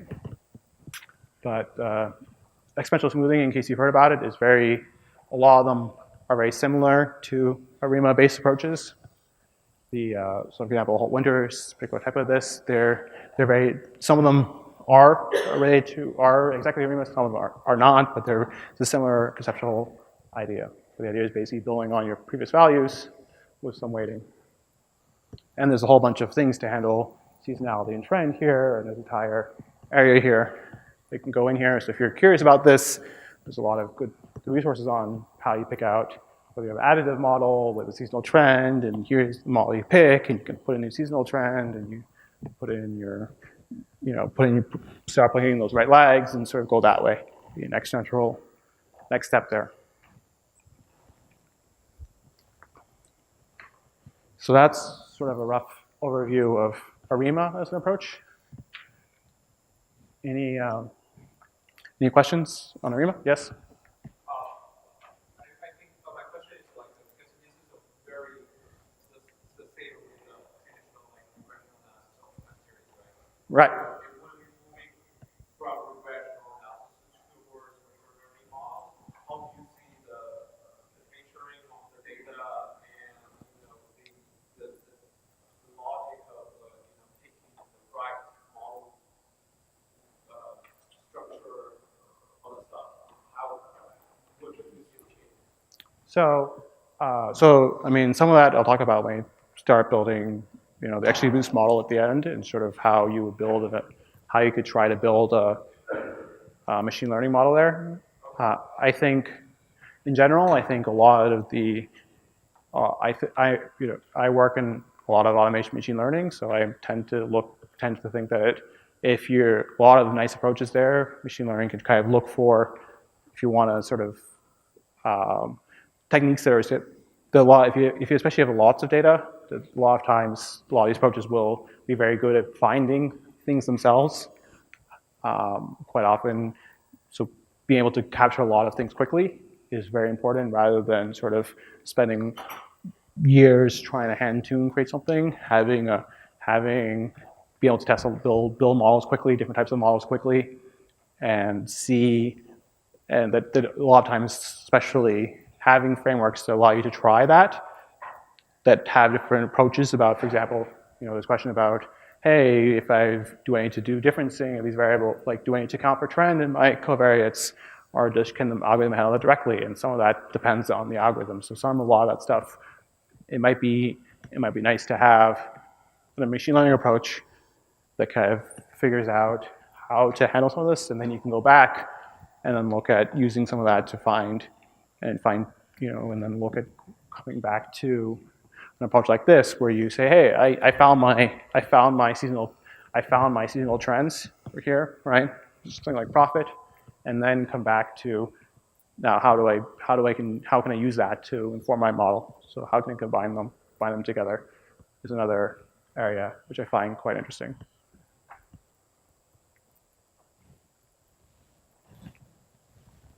So face per profit, right? It's a very different type of model. It builds this for your splines, so models a seasonal period, and then it searches automatically for the changes in your data. So it's trying to, the problem, right, as I said, is you might have data is changing, there's a weather storm, right? So you may have a different regime, if you just have a global seasonal basis, that will be off. So, you shifted some, that's going to cause a lot of problems for your model. If you're sort of like, oh, I'm predicting on here, and now we've gone from here up to here, and so everything's way off, it's going to be very problematic. So you just say, oh, well, let's see if your data has changed, adjust the trend to account for that change, and still see if you can cover the seasonal aspect about it. And again, it's a very simple interface to use. So I always say, I think a lot of techniques, I like to, work with some data sets. Some of them model well, some of them model don't. Play around with them, feel comfortable using these techniques, see what they do, and then as you get familiarity with them, then you can say, oh, like think about exactly how they play out. Right? So sort of experimenting a lot is one of the things about open source data science. So try out a bunch of algorithms and see, hey, how do they do? What's going on here? why is this model not doing very well? Let me look at it, because you can quite often learn a lot from that as well.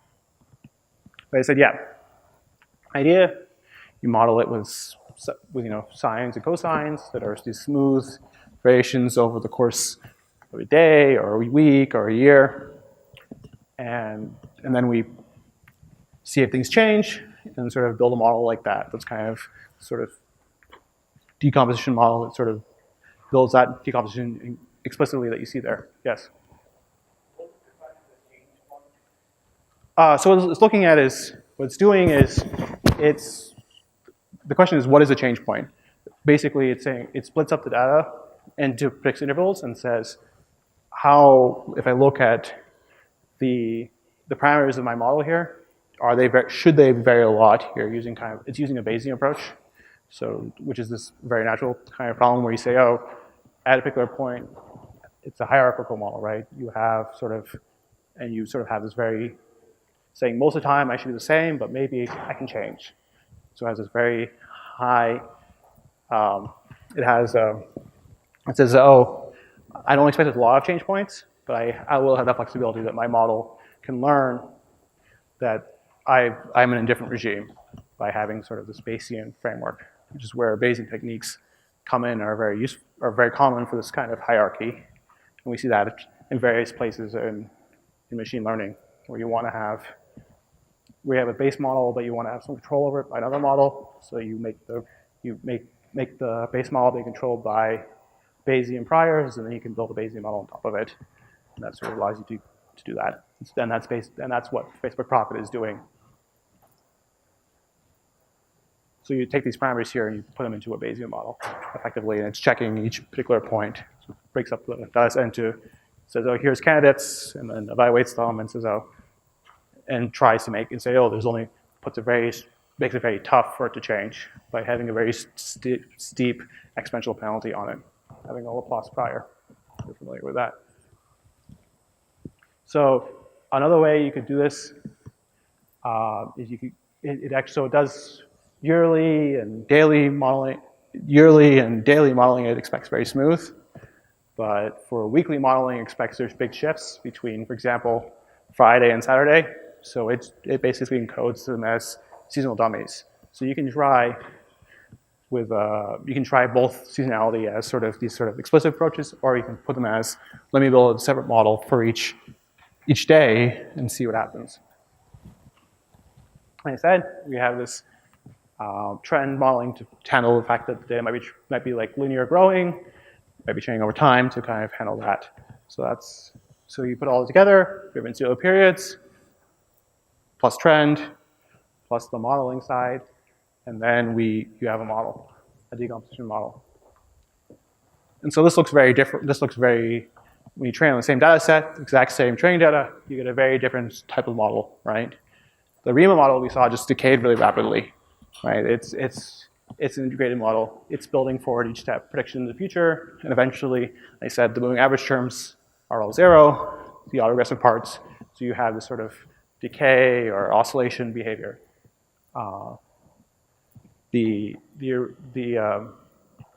For profit, on the other hand, it's this very stable model over long periods of time. So you see this sort of trend where it kind of continues falling up and down. But it's very, if you look at them, they're all very similar, right? It doesn't pay a lot of attention to the recent history. They're all it's just saying, oh, here's my daily seasonality. Let me just copy that forward in time, in general, with some small trend. Whereas the Riemann model will be, oh, here's what is today. So yeah, so you see, so this is the percent residuals in the error. You see so on the one hand, prop on the right doesn't have as much of the daily seasonality. We saw that we missed the seasonality in the Barre Riemann model, so we see these big sort of daily up and downs. You can see a lot of the same pattern over and over again in the residuals because we missed the seasonality. We got the for profit, you see less of that. So because it explicitly captured that. So this is one way you could tell, hey, do I have a seasonality here? look at my errors, do I see a lot of the same repeating patterns? Do I see this repeated, behavior in there? That's the way that you sort of have this unaccounted for seasonality.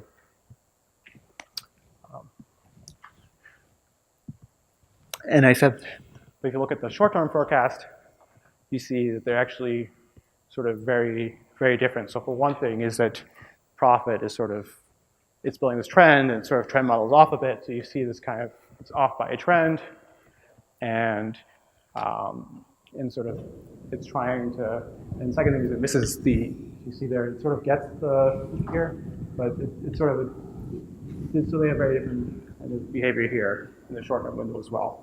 We expect that. But like one particular aspect here, right, is immediately you see this is its profit is sort of missing trend because it's sort of extrapolating out a particular point in time, and sort of maybe that particular day is shifted relative to the global trend. The right side is profit, the left side is ARIMA for 24-hour day forecast in a particular trend period here. So, any questions on profit? So when you say that the particular thing was missed by profit and then the fixed by tuning, Yeah, so that can be fixed by tuning. I mean, you adjust that, but I'm just saying, but that is one aspect, right? It's reflecting the fact that it's trying to fit across a very global period of time where you see that right away the ARIMA model, it's going to be very tied to what the previous value was, right? It's going to be the very beginning there. So one way you can solve this is you can try to combine up both. Why not see if we can get some of the local behavior of ARIMA with, or fix it, you fix a trend on that. So what we can do is we can use profit to find the seasonality. We can fit an ARIMA model in the residuals, and let's see what happens. And this is one idea of how to think about how you could combine different multiple modeling approaches. Just trying to think how you can play around, experiment with different techniques. And if you do this, you see actually immediately the autocorrelation looks a lot better, right? It's decaying now. The other one, we had these very long-term persistent peaks. Sort of still doesn't look great because so there's probably look at figure out how you do it. Ideally, you'd like to go down to 0, but you see it actually sort of it takes care of the weekly part. Doesn't do so well for the daily part. So maybe that's something you would like to think about how you could try to maybe tune the daily model or put a particular daily seasonality into the ARIMA. Would be things you could think about doing there. But now you sort of lost the long-term dependence that we saw earlier, and that also fixes the. So now the ARIMA, first of all, doesn't have the repeating patterns. It looks a lot more similar to profit, and it fixes the trend, right? So now the one on the lower left, where it lines up, right now it actually lines up, and you see it's sort of compromising between two of them.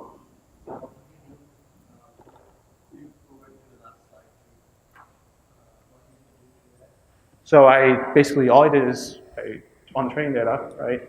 I built a profit model, right, that has a sort of global model, and I use that as an offset. Basically, I use that to subtract out the seasonality periods for the target, and use that as sort of, and then based off and then try to train and read the model on individuals, and then add them together.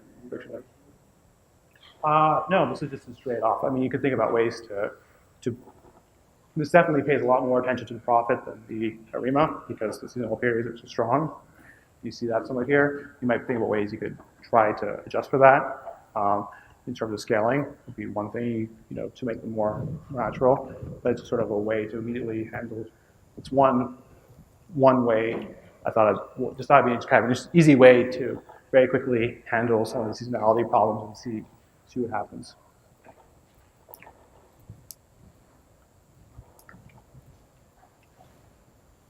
So I said, ARIMA profit builds up these this is actually what the decomposition looks like. So Michael's chart, this is what you tell a profit, and they'll tell you this is exactly the model it builds. Here's the long-term trend. Here's the yearly variation over the course of the year. Here's each day of the week, what the seasonal dummy value is, and here's the daily pattern. you look at the daily pattern there, and it looks very similar to that daily pattern there. So the Prophet explicitly builds this out for you. That's how it plays out. So just copies this every day into the futures. But how? First of all, We're a little short on time. I was wondering maybe if there's a good stopping point, if we could maybe dive into the. XGBoost. I'll scroll quickly through XGBoost, right? Which is very not time aware.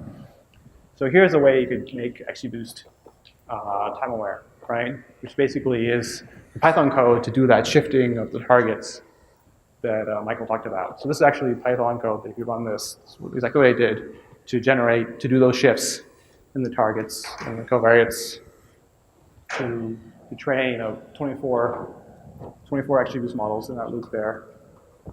To make copy that data set 24 times, right? So you have that integrated model where you have for each point you can predict out and say, oh, I want a model for 1 hour, 2 hour, 3 hour, 4 hour forecast. So that's what that loop is there, and then we do shifting in there. So it's two functions here. It's a very simple nested loop, which will build out that transformations that you talked about for shifting and lagging and making the asset like that. So, and if you look at that, now you look at prop you see there, and it's able to pick up a lot more of that. Based on that, it's able to learn a much more complicated model. Some of that might be because of the covariates, but a lot it's going to be able to, now it's searching itself over this several years of data, what are the lags, find that himself, rather than be able to build a complicated model across, however far back in time I want to go here, and pull that into the model itself rather than directly. Yeah. No, so just XGBoost train on this data, where instead of, because I have to, for XGBoost, right, I can't just give it the target, date, target value like the other one. So here I create the lags, transform the data set, create the lags, create different forecast value, shift the data set for each different forecast distance in the forecast, the 24-hour forecast window, train the model, single model, and then tell it how to predict. This is called, so run through that output data frame and call fit. So this is very similar to what you could do in sklearn or any sort of thing. Take this output data frame here and feed that into your machine learning model. Yeah, go back to this is a great summary, back to the 4 plots here. So that's ARIMA on its own. That's profit so from the top row, ARIMA on its own, profit on its own, ARIMA and profit, and then XGBoost. So you can see different algorithms sometimes perform better than others. In this case, this is a case where something that you wouldn't normally use for time series forecasting, XGBoost performs extremely well just based upon the lags. So it's always good to try out different approaches, different methods here for these type of applications. Yeah. So what we have next is a quick tutorial that kind of walks through some examples that I was going to do briefly. But I'll probably rush through it because we're a little low on time. We have about a little over an hour left, and I want to make sure there's time for you guys to try to predict a couple of things. We have a simple exercise notebook that you guys can try creating some predictions on. Does that make sense? Yep. Cool. Is there anything else you wanted to show or summarize or? No, that's a good stopping point. No, yeah, this is an awesome stop. Cool.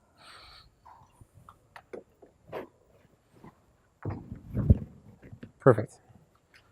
All right. So you guys remember at the beginning we talked about prerequisites, and there's this GitHub time series workshop, github.com, MDS47 time series workshop with dashes in it. So these are a couple of notebooks that we prepared to walk through some examples on some real data, right? And inside of a notebook on some of the topics that we covered. So what I was going to do is go through the walkthrough and then also walk through this exercise notebook. And we made it really easy to try to test this out. You should be able to kind of run it as is, and you can expand upon it at the end, right? And we'll have some prizes there if you guys participate. So let me go through this walkthrough real quickly here. So if you like, you can walk through this notebook with me live. I might change a few things on the fly here, or you can just watch, whatever you prefer.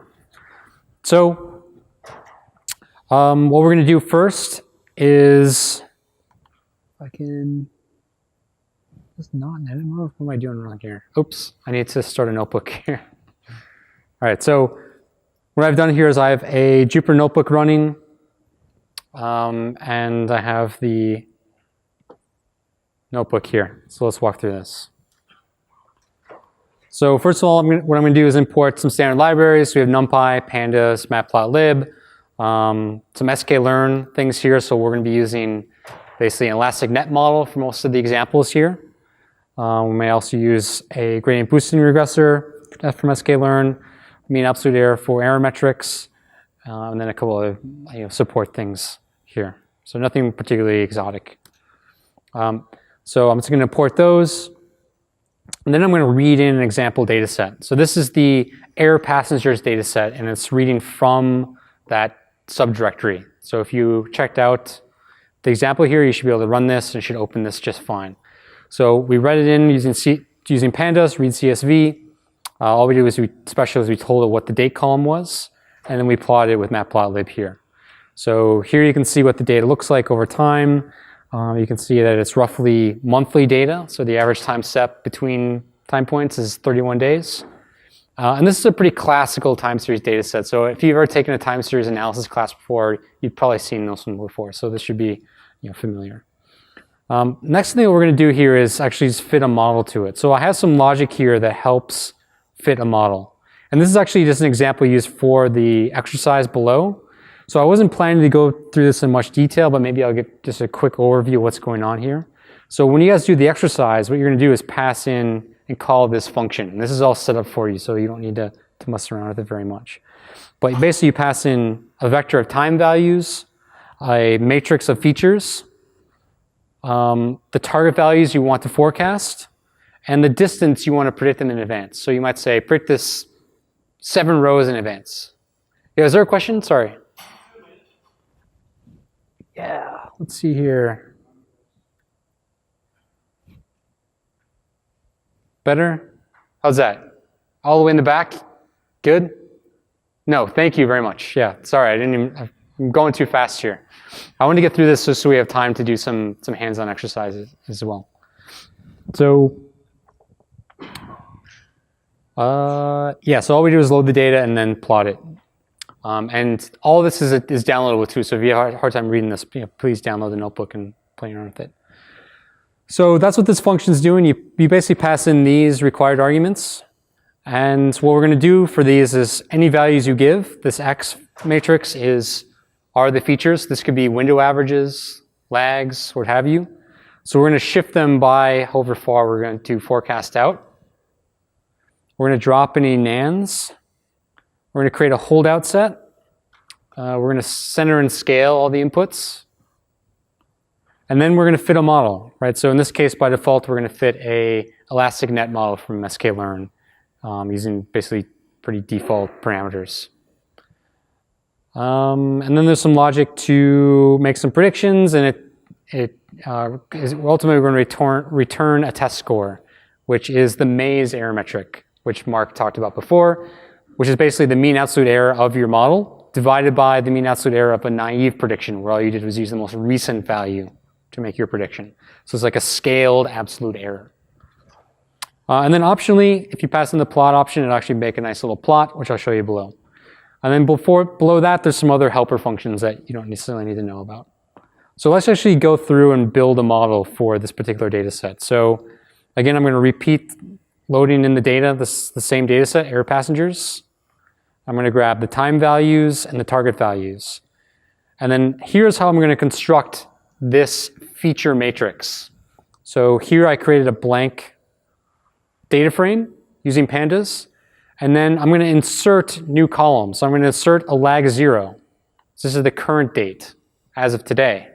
Then I'm going to do the previous one all the way out to 12. Right, so I manually created, in this case, 12 lags.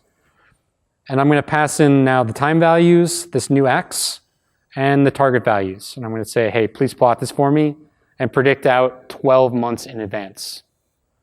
And that's going to print out a nice plot for us. Let me run this cell. And what it does is now it produces, it's going to fit the model, and it produces this plot. It shows us what our test set score was. So we're doing pretty well. If you're familiar with maze, 1 is equal to just using the naive prediction, the most recent value. So we're doing much, much better than using just the most recent month. And here's what the training predictions look like in blue, and here's what the test set predictions look like in red. So this model captures the periodicity pretty well based upon those 12 lags. And below that, it actually also prints out the feature importance. So in this case, the most important features based upon that elastic net model was the first lag, so the most recent value available. And the next one is what happened 12 months ago, right? So it makes a lot of sense that, hey, there's some really strong 12-month periodicity, but there's also some trend going on.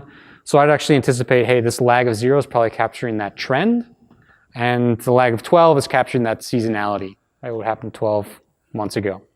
So this is what this big helper function does. So the reason why I'm showing you this here is that when we go to do the exercise, you're going to have basically this cell, and you're going to, instead of using just the lag of 0, you might try doing something more interesting. So you might do like the rolling mean of 10 or something like this, and test some things out here. So the exercise is going to be to create different types of features, which we'll talk about in a little bit, to get the highest possible accuracy. So what we're going to compete over is what is the lowest value we can get for this test set score, right? That's the idea.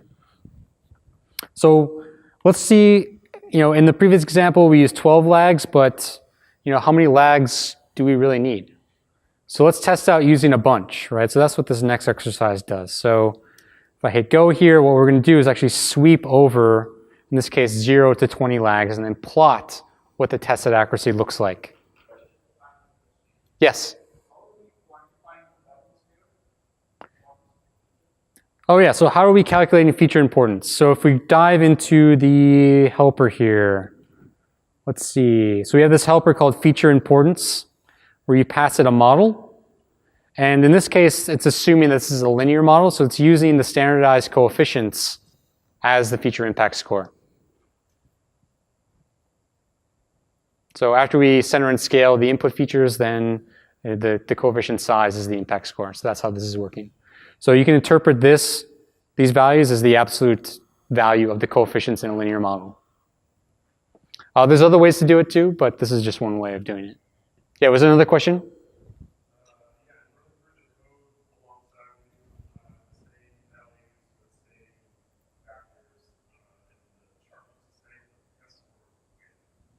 Are they way different? So one thing I might have changed here, if you go to this line where we calculate the test score, here I'm using the mean absolute error, but there might be something different used in the, I'm not sure if I checked in this difference. So I apologize if there's a slight version difference between what's live on the GitHub versus what you guys have. If you don't see mean absolute error here, it's probably using R squared, I would imagine, which is not the same but similar. And it should be fine for example purposes. It's not checked in yet. So there's just a few minor differences in the code I'm walking through here. I apologize for that. It shouldn't make any big difference here. I think it just means that I'll be plotting slightly different error metrics than you guys. So I think in your example, the live example, it has R squared. In this case, I'll be showing you the maze. Yes?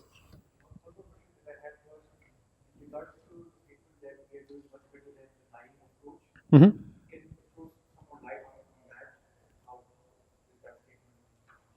Okay, so I think Mark went over this pretty quickly, so let me restate. So what I'm plotting here, so in my screen, it's different than yours. This test set score is different. In my case, I'm showing you the mean absolute scaled error, which means it's the mean absolute error of the model divided by the mean absolute error of the naive prediction. So what's the mean absolute error if you just use the most recent value available? So that's it's a recommended error metric for time series because it has some nice properties, right? It gives you how much better are you doing than just the naive prediction. So so in this case, lower is better. You want to have 0 error. If you have a value of 1 or greater than 1, that means your model is not doing better than a naive prediction would do.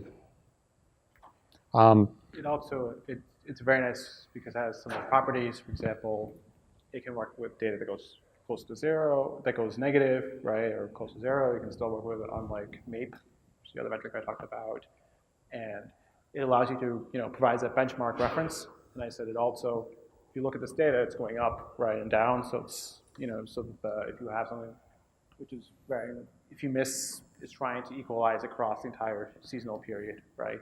You're sort of still there's some scaling there, so that you don't, if you especially have this kind of up and downs in your data, basically you're implicitly weighing them if you use a metric like RMSE or something like that, where it'll put a lot more weight on the higher value if the percent error is higher at the top versus at the bottom, for example. So it's trying to provide an implicit scaling across the whole. Make sense? Cool. So if you guys like, you could actually implement this on yours. If you want to update this line to have the same results. And it's just the mean absolute error of actuals and the predictions of the model, and then we have a naive here, which is just the shifted actuals. Okay. So thank you for the question, Sophia. I'm kind of looking down on my computer as I'm going through this, so make extra noise or something if you guys have a question, so I look up. So what we just did here is we swept the number of lags that we feed it into the model.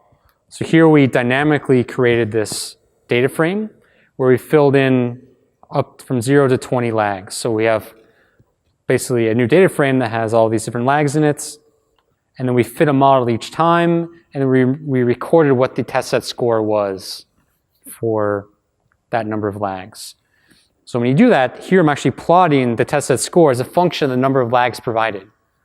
So here's what's interesting. So with 0 lags, there's some performance. There's some plateau here, so I could keep adding lags. But at some point, there's a major drop in the error. So the model improves a lot. If you run through this on your workbook, you'll probably see this flipped. You're probably plotting R squared, so higher is better. So it'll be kind of reversed or something similar. So in this case, we learned something that, hey, there's something really important about having 12 lags for this data set. And if you look at it, it actually makes a lot of sense, right? So, there's some annual periodicity. We need basically 12 months to capture that.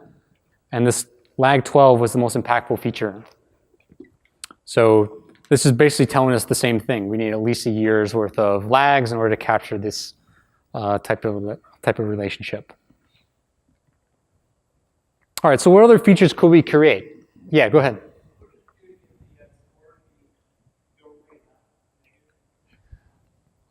So what I'm doing here is on my screen, I'm plotting a different error metric, and I forgot to actually commit this and check it into the GitHub repository, unfortunately.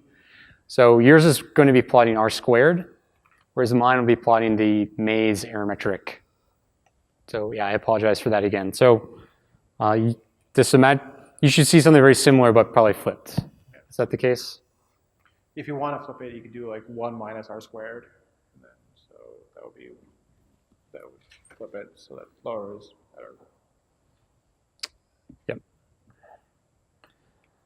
All right. So here we just started adding a bunch of like lag features. So here's how you actually add a lag. You take the target series and you can call .shift on it. And what .shift does is it shifts it down by that number of rows. But there's other features you could create as well. So let's look at some more features. So here's the exact same type of setup. So I'm loading this data set again. I'm creating this blank data frame. And then I'm adding 12 shifts. But now I'm also going to give it a few other ones. So I'm going to give it the time feature. But I'm going to convert it into a numeric value, which is the percentage of the time span. Here I'm going to create a rolling mean of 3 rows. So to do this, you call y.rolling the number of rows you want to calculate over, and then dot mean. So this is a way of creating the rolling mean of 3 rows, and then creating a whole column of features to use to predict. Here I'm doing a couple of them. So here's the 3-day, here's the 6-day, and here's the 12-day or 12-month rolling means. And then similarly, you can also call things like the rolling standard deviation, or the rolling minimum, or the rolling maximum. So something like this is going to return what's the minimum value I've seen over the past 12 months for each row in the data. So we've created this type of feature. And then you can have things like rolling median. Right, so there's a bunch of different features. So hopefully when we run this now, we have a richer feature set. Hopefully it gets us a better accuracy, a better performance. So let's run that here. So here we got 0.3396. Let's see if we did better than the original. Yeah, so here we got 0.38. So yeah, we did about 20% better, right? Relative to that original score. So the additional features here helped. So now we can look at the feature importance plot below that. And again, this is similar to what you guys will be doing in the exercise. You see that the lag 0 is still pretty important. The time value itself, the time trend ends up being important. We still have the lag of 12 being important, but now we also have things like the rolling minimum value ends up being predictive as well. So this says that, hey, some of these extra features to be added end up being helpful, right? It improved our test set accuracy. All right, so in the start of the talk, we also talked about some things like learning curves. So here what I'm going to do is actually sweep over the number of rows I provide to the algorithm, to the model. So here I'm going to use the exact same basically features that we created before. So we're just kind of reusing these X features. But all I'm doing is I'm going to filter by some number of n rows. And then I'm going to record the results here. So if I run this takes, I think, just a few seconds to complete. Here's what the plot looks like. So here's the test set score, or the test set error, as a percentage of rows included to train the model. So you can see we start off, if you use 50% of the rows, it's sort of not very accurate at all. But as you go down, there's some sweet spot, right? So right around 70% of the most recent rows ends up giving you the lowest error. And as you add additional rows, it ends up hurting your error, right? So you're better doing about 66% of the data than using all of it, like 100%. Right? So here's a real life example on one of these standard problems that shows that, hey, there's some sweet spot that's good to use. And if you look at the data, actually, it makes some sense here, right? So if we look at, this is saying that we should use the most recent 2/3. So maybe this part right here. Whereas these guys are less useful to train on. So training on 1949 through 1953 ends up hurting your accuracy. So if you only look at the past 10 years or so, that's actually better.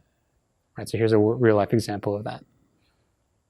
Oh, and actually, yeah, here I'm plotting the actual cutoff point. So yeah, right here. So it's better to learn on these if you're going to forecast here than to try to learn from these as well. All right, what else do we have here? So we could also imagine sweeping how far out in the future we want to forecast. So let me kick this one off. What this is doing is it's sweeping distances from 0 to 36 months in the future. So we're going to plot what the accuracy is, as we try to predict further and further out in time. So what you can see from this is that, let's see here. So some distances are easier to predict than others. There seems to be some seasonal effect here with five years out, but you can see it's starting to get worse as we go higher up. I should actually probably try to sweep out further than I'm actually showing you here. But overall, you should see kind of a worsening trend over time, right? You should see some decay overall. And then there's also a quick exercise here on differencing. I'm actually going to skip over this just for time purposes, but it shows you what the effects are of different transformations. So here's with differencing. here's with log transformation, and then here's with both, right, and what that looks like. But if you guys like to, like to play around with this on your own, I encourage you to do that, and then, Mark and I can also help out or answer questions as you go. So that's the quick tutorial. Next thing we're gonna do is move on to the exercise, but maybe before I do that, maybe answer a couple of quick questions since I went through this pretty quickly.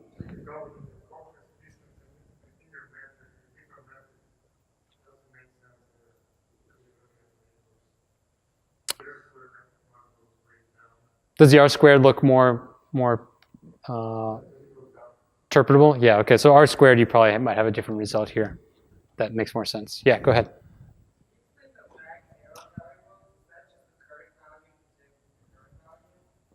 No, so the question is, what does a lag 0 mean? So what we're doing here in the scoring code is we're creating this X matrix, which could have a lag 0 in it. But what the code does here is it's going to shift it by an additional number of rows based upon how far out you ask to forecast. So this helper function, this fit model, takes these, and the first thing it does is it shifts them further. So if you have one of the columns in X is a lag 0, it's now going to be an additional lag of whatever distance parameter you passed in here. So if I go down below here, the way I called this is I passed distance equals 12, saying, hey, use these features that we created to forecast 12 months out. So all it's doing is it's doing an additional shift on top of your shift. Does that make sense? So in your case, the lag 0 would effectively be a lag of 12. And if you give it a lag of 1 as well, that would be a lag of 13. But it's just sort of enforcing the fact that you don't have the most recent 12 days to predict out 12 months. All right, any other questions on the really quick tutorial? I apologize for going through that so quickly. I just want to make sure there's time to do the exercise at the end.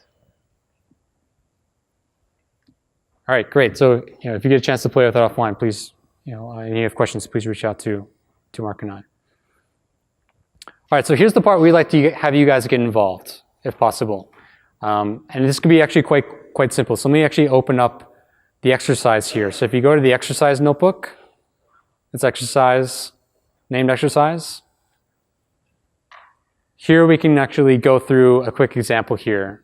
And actually I'll show you how to, we'll do a couple quick ones and hopefully you guys can do this manually on your own as well. So start with the imports here. So import the standard stuff. And please execute each cell. So this is going to help track and plot your history. So as you make changes, as you add new features, you're going to get a nice little visualization of, hey, did this feature help or did it hurt for each attempt that you try? And at the end, I'll basically query people and ask them, all right, how low or how good of an accuracy were you able to get? And then we have some prizes for people that created some useful features. And you could do something really simple just by selecting the number of features to use, like the number of lags. Or you could get creative and maybe look at different moving averages or standard deviations or other statistics you might come up with. So below this, the next cell you should execute is this scoring code. So you should not edit this function unless you're super advanced, right? And you promise not to cheat, right, by editing this.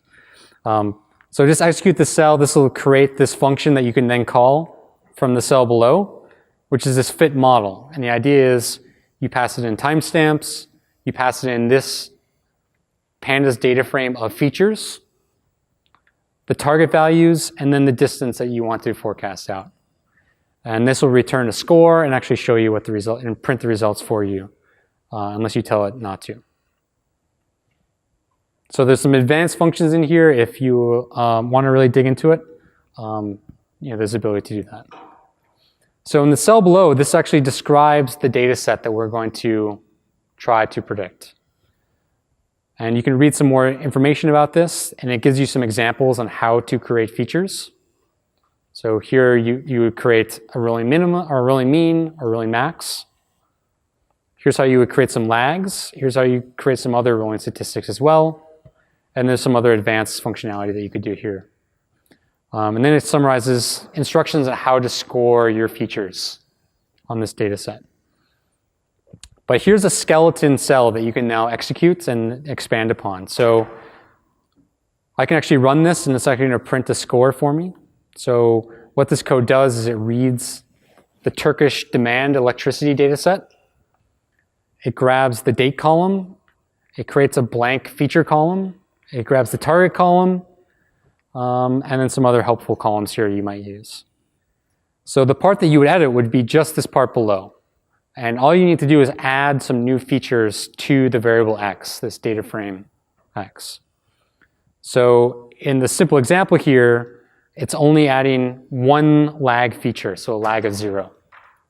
And this will be lagged further when you go to score the model. It's also adding one other one, which is the indicator variable for, is it the start of a month? So is this the first day of a month or not? So this is another feature you might create. And this is one that's, because it's derived from the date column, you can actually say, hey, I know this feature in advance, and you don't need to lag it. So there's a special way of saying that, hey, I created a feature that is derived from the date that can be derived for the future value. You don't need to lag it by the additional distance here. So you can do this if you want. This is a more advanced functionality. So if you get to this, please, raise your hand and ask Mark and I about doing something like that. And then you basically pass this to the fit model function. So you don't need to edit anything below here either. You can edit just these two parts of the cell. And then let's do this together, right? So let's run this guy. So what this outputs is the test error. It shows you the fit of the model in blue on the training data, and then the fit of the model on the test set data. So this is the values that you're being scored against on the test set. So here's the test set error, and then below that it lists the important features. So in this case, there's only 2 features that we gave, and as we add more, this might get more interesting. So let's do, I don't know, a few more lags, something like this. So this is what you might try to do here. Let's give it, I don't know, maybe 4 additional lags. Oops. Now if we run this cell again, it's going to update the output. So here it said, hey, our score improved by 0.16. So it's green because it improved. Here we get a record of what the error metric was over time. Here's where the new model fits. And then here's the feature impact. So you can see, hey, lag 4 ended up being potentially useful here. It helped improve the score. Yes, question?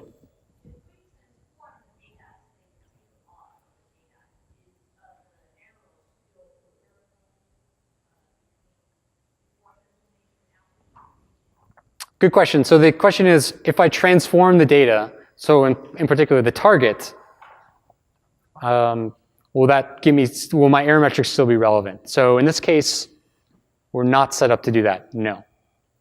So the error metrics here, this exercise, you will not be doing any log transformations or differencing.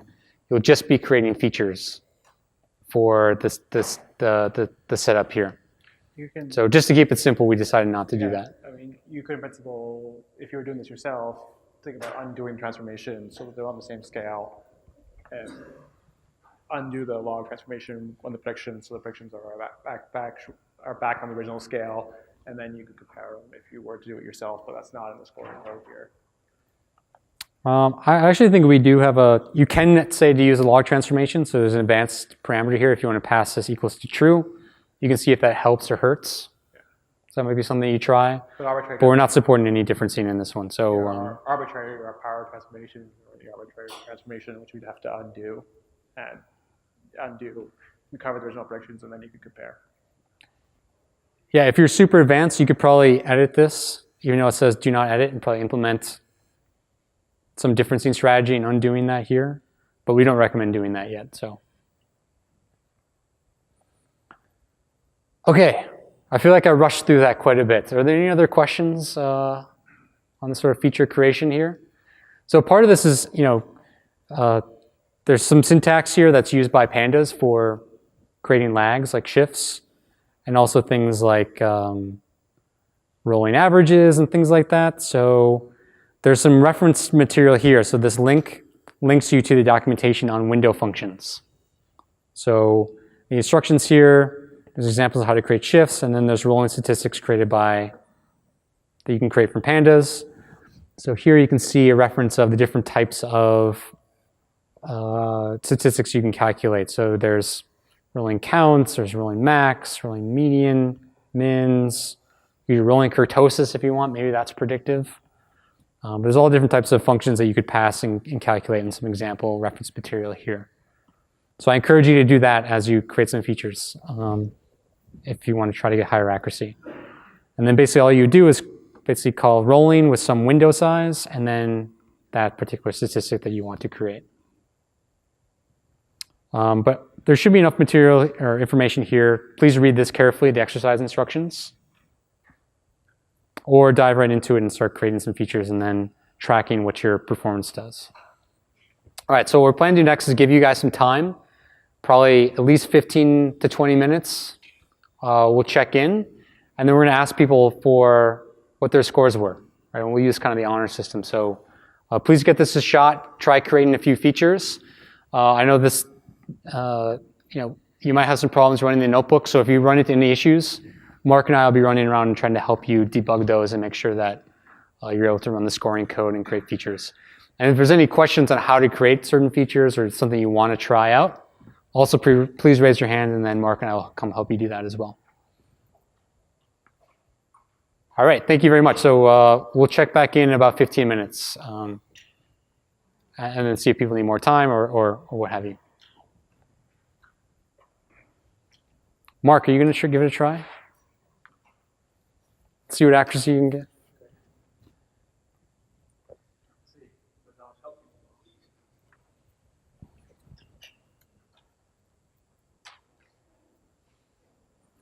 All right, I'm going to be doing this as well, so I'm going to like revert to the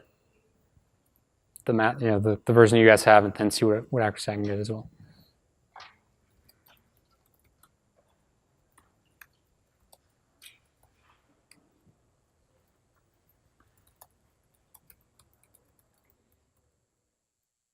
All right, so we're going to give out the first prize here. So hopefully you guys were able to try out and get some results for the very first data set here. So this is for predicting the electricity demand, and I believe you're predicting it out 7 days. So what's the electricity going to be used the same day next week? Basically, that's what you're predicting. That's what you're competing over. So what I thought we'd do is I'm going to read out some numbers, and then please raise your hand if your score was lower, which should be better, for each of those numbers. All right, so and I'll try to jot them down here just to keep notes. All right, so please raise your hand if you are under 150. Okay, pretty good. All right, keep your hand up if you're under 120. Yeah, that's error, so lower is better. Were you under 100? Awesome. So, majority of people were able to get better than the naive prediction. So 100 is sort of like the threshold. If you were over 100, that means you might have overfit a little bit. You gave maybe some spurious features, some spurious relationships. All right, did anyone get under 90? Anyone get below 90%? All right, how many hands do we have? 1, 2, 3, 4, 5, 6. So doing pretty well.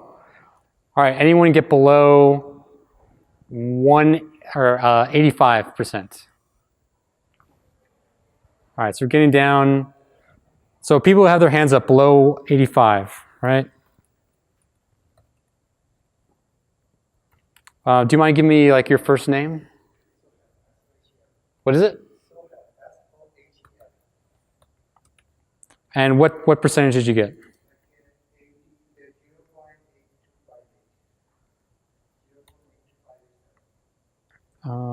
825.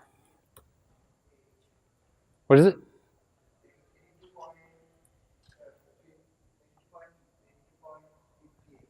58%. All right, cool. Who else got below 85? Yeah.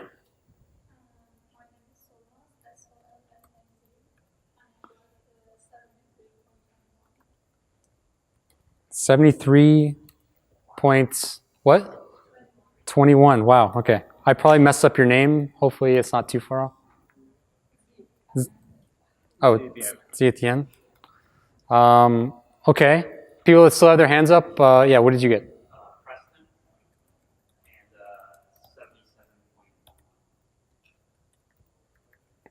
Pretty good. These are all better than I was able to get. Yeah, right behind there.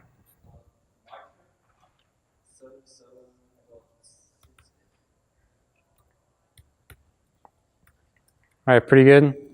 Sorry, what was your name again, or initials? What? Michael. Okay, I know that one, yes. All right. Did you get below 85? Reggie? Or Richie? I'm sorry. I can't hear very well, so.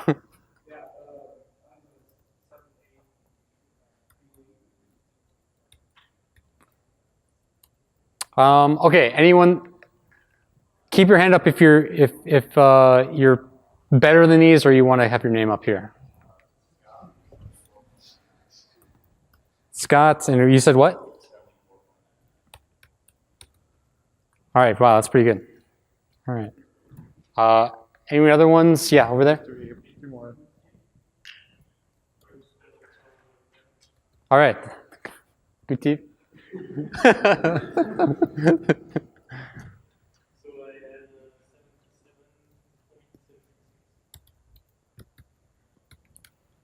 All right. 2 more here. Yeah, 2 more. 82. And way in the back? 62. Woo, man. And what was your name on 62? Richard? And the 82? Sam? All right. Sorry if I messed your name up. Yeah, I really apologize. Okay. So let me just do a quick sorting algorithm here.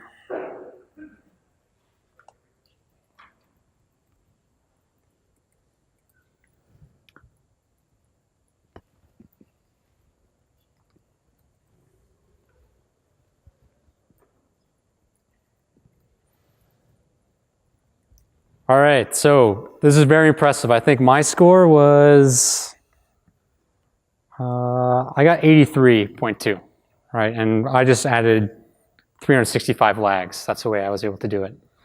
All right, so this is definitely it's still in the honor system. There's probably ways to cheat this, but I'm going to trust you that you didn't cheat. Everything you did was fine, especially for the top 2 here. So Solmaz and Richard, congratulations. So Solmaz, right here, what features did you find were useful that you were able to get that score that low? Lag of 347 was useful, and then lag of 348, so I did a lag of 500. Mm-hmm. So I did the standard deviation of 20 max of 7, and I also used the 50% of it.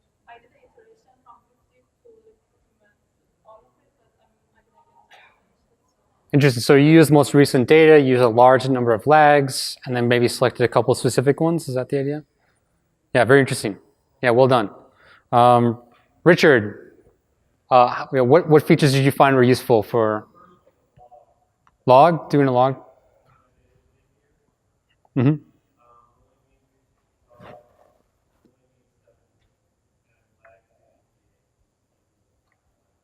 Gotcha. Cool. All right, so the real prize is knowing that you did quite well, and that this is a pretty large group, and you did very well. So we do have some takeaways. It's mostly swag from Data Robot, but we have some cool T-shirts and some water bottles and stuff like that. So Richard, I think you had the top score here, so I'll give you a choice basically. So we have a rock that says Rockstar on it. It's a nice pun gift. We have a water bottle or a T-shirt. I think medium or large. Large T-shirt. All right. And same question for number 2. Rockstar? All right, congratulations.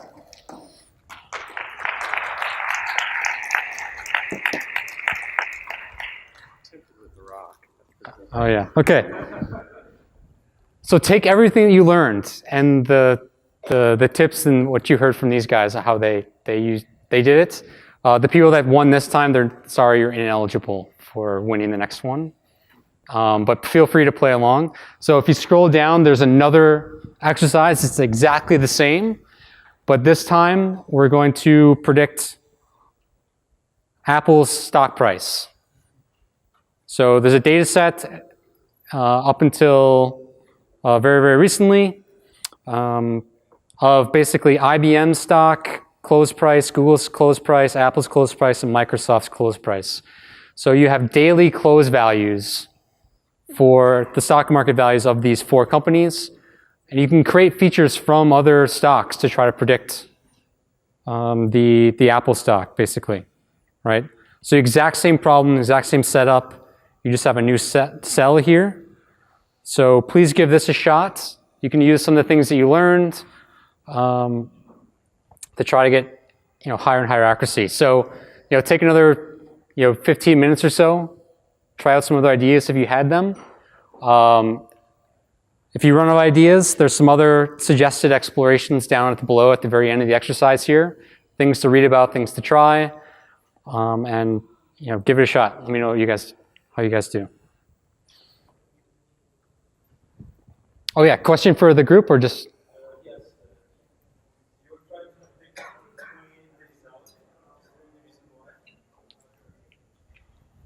What do I have it set to be? 28 days? Oh yeah, so the distance for this one was 28 days. So what's the stock market close price going to be in 28 days exactly? No reason, it's just sort of arbitrary, yeah. So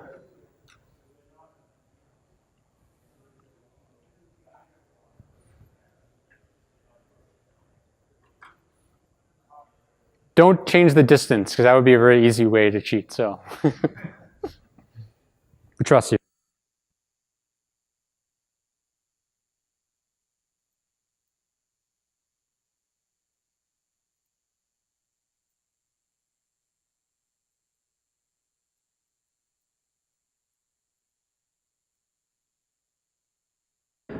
All right. Hopefully you guys are able to get some decent scores for predicting the Apple's close price. All right, are people ready overall? More or less ready to share some scores? All right, so hopefully you guys found this to be a much harder problem than the electricity demand one, right? Especially looking at the MAPE scores, you'll see that it's going to be much harder to get below 100% here, right? So it hopefully gives you a new appreciation for how difficult it is sometimes to try to predict something like stock market prices, right? So don't beat yourself up if you weren't able to get a good accuracy or good performance on this one. All right, so raise the hands. How many people were able to get below 100? All right, not bad. So you're beating just using the naive prediction. That's great. Anyone get below 95? All right, pretty good. Anyone below 90? Wow, okay. Anyone below 85? All right, below 80? Wow, okay. Still got a bunch of people. All right. Below 75? All right, so people below 77? All right, let's write these down. That's a good number. Okay. All right, so below 77. So hands up, far back. What'd you get? Yeah, that's you. Yes. All right, not bad. And what was your name? TT. All right, let's see. We'll go with that. All right, next closest, right here. Yes.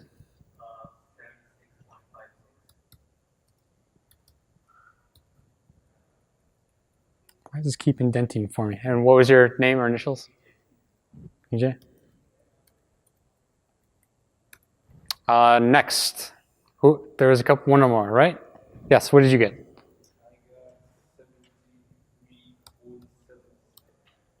0.76? 77. And what was your name? Alex. All right, anyone else get below 77? All right, that's quite impressive. I think I tried this, and that's the lowest I've seen in a couple of talks I've given and attempted. So, well done. TT, what did you do to get? What features did you find that were impactful, or what strategy do you think was useful?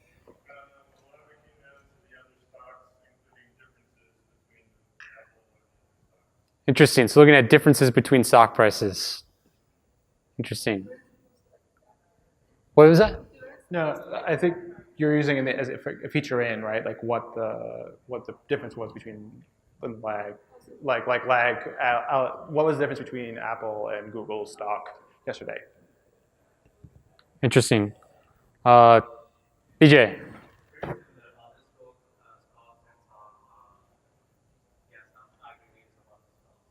Aggregates of those stocks? Interesting. Alex?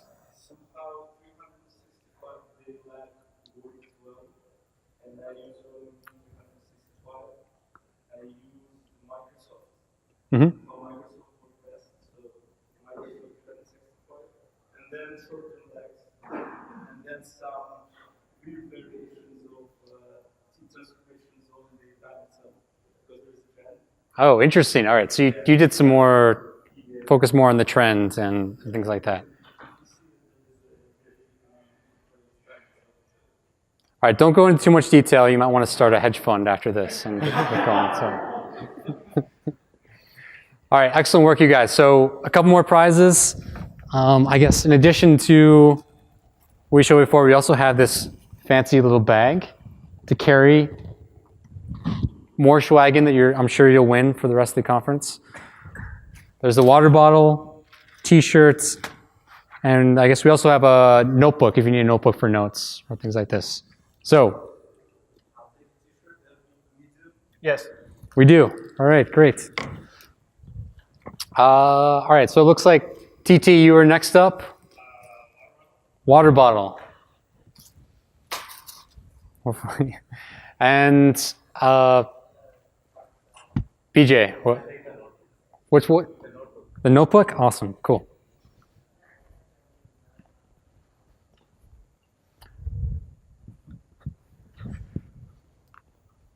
All right, excellent work, you guys. Thanks for coming to the workshop. Mark and I will maybe hang out for a few more minutes if you guys have other questions or comments or feedback about the session. Thank you guys a lot for coming and doing the exercise. 4 hours. It's a long session. Yes.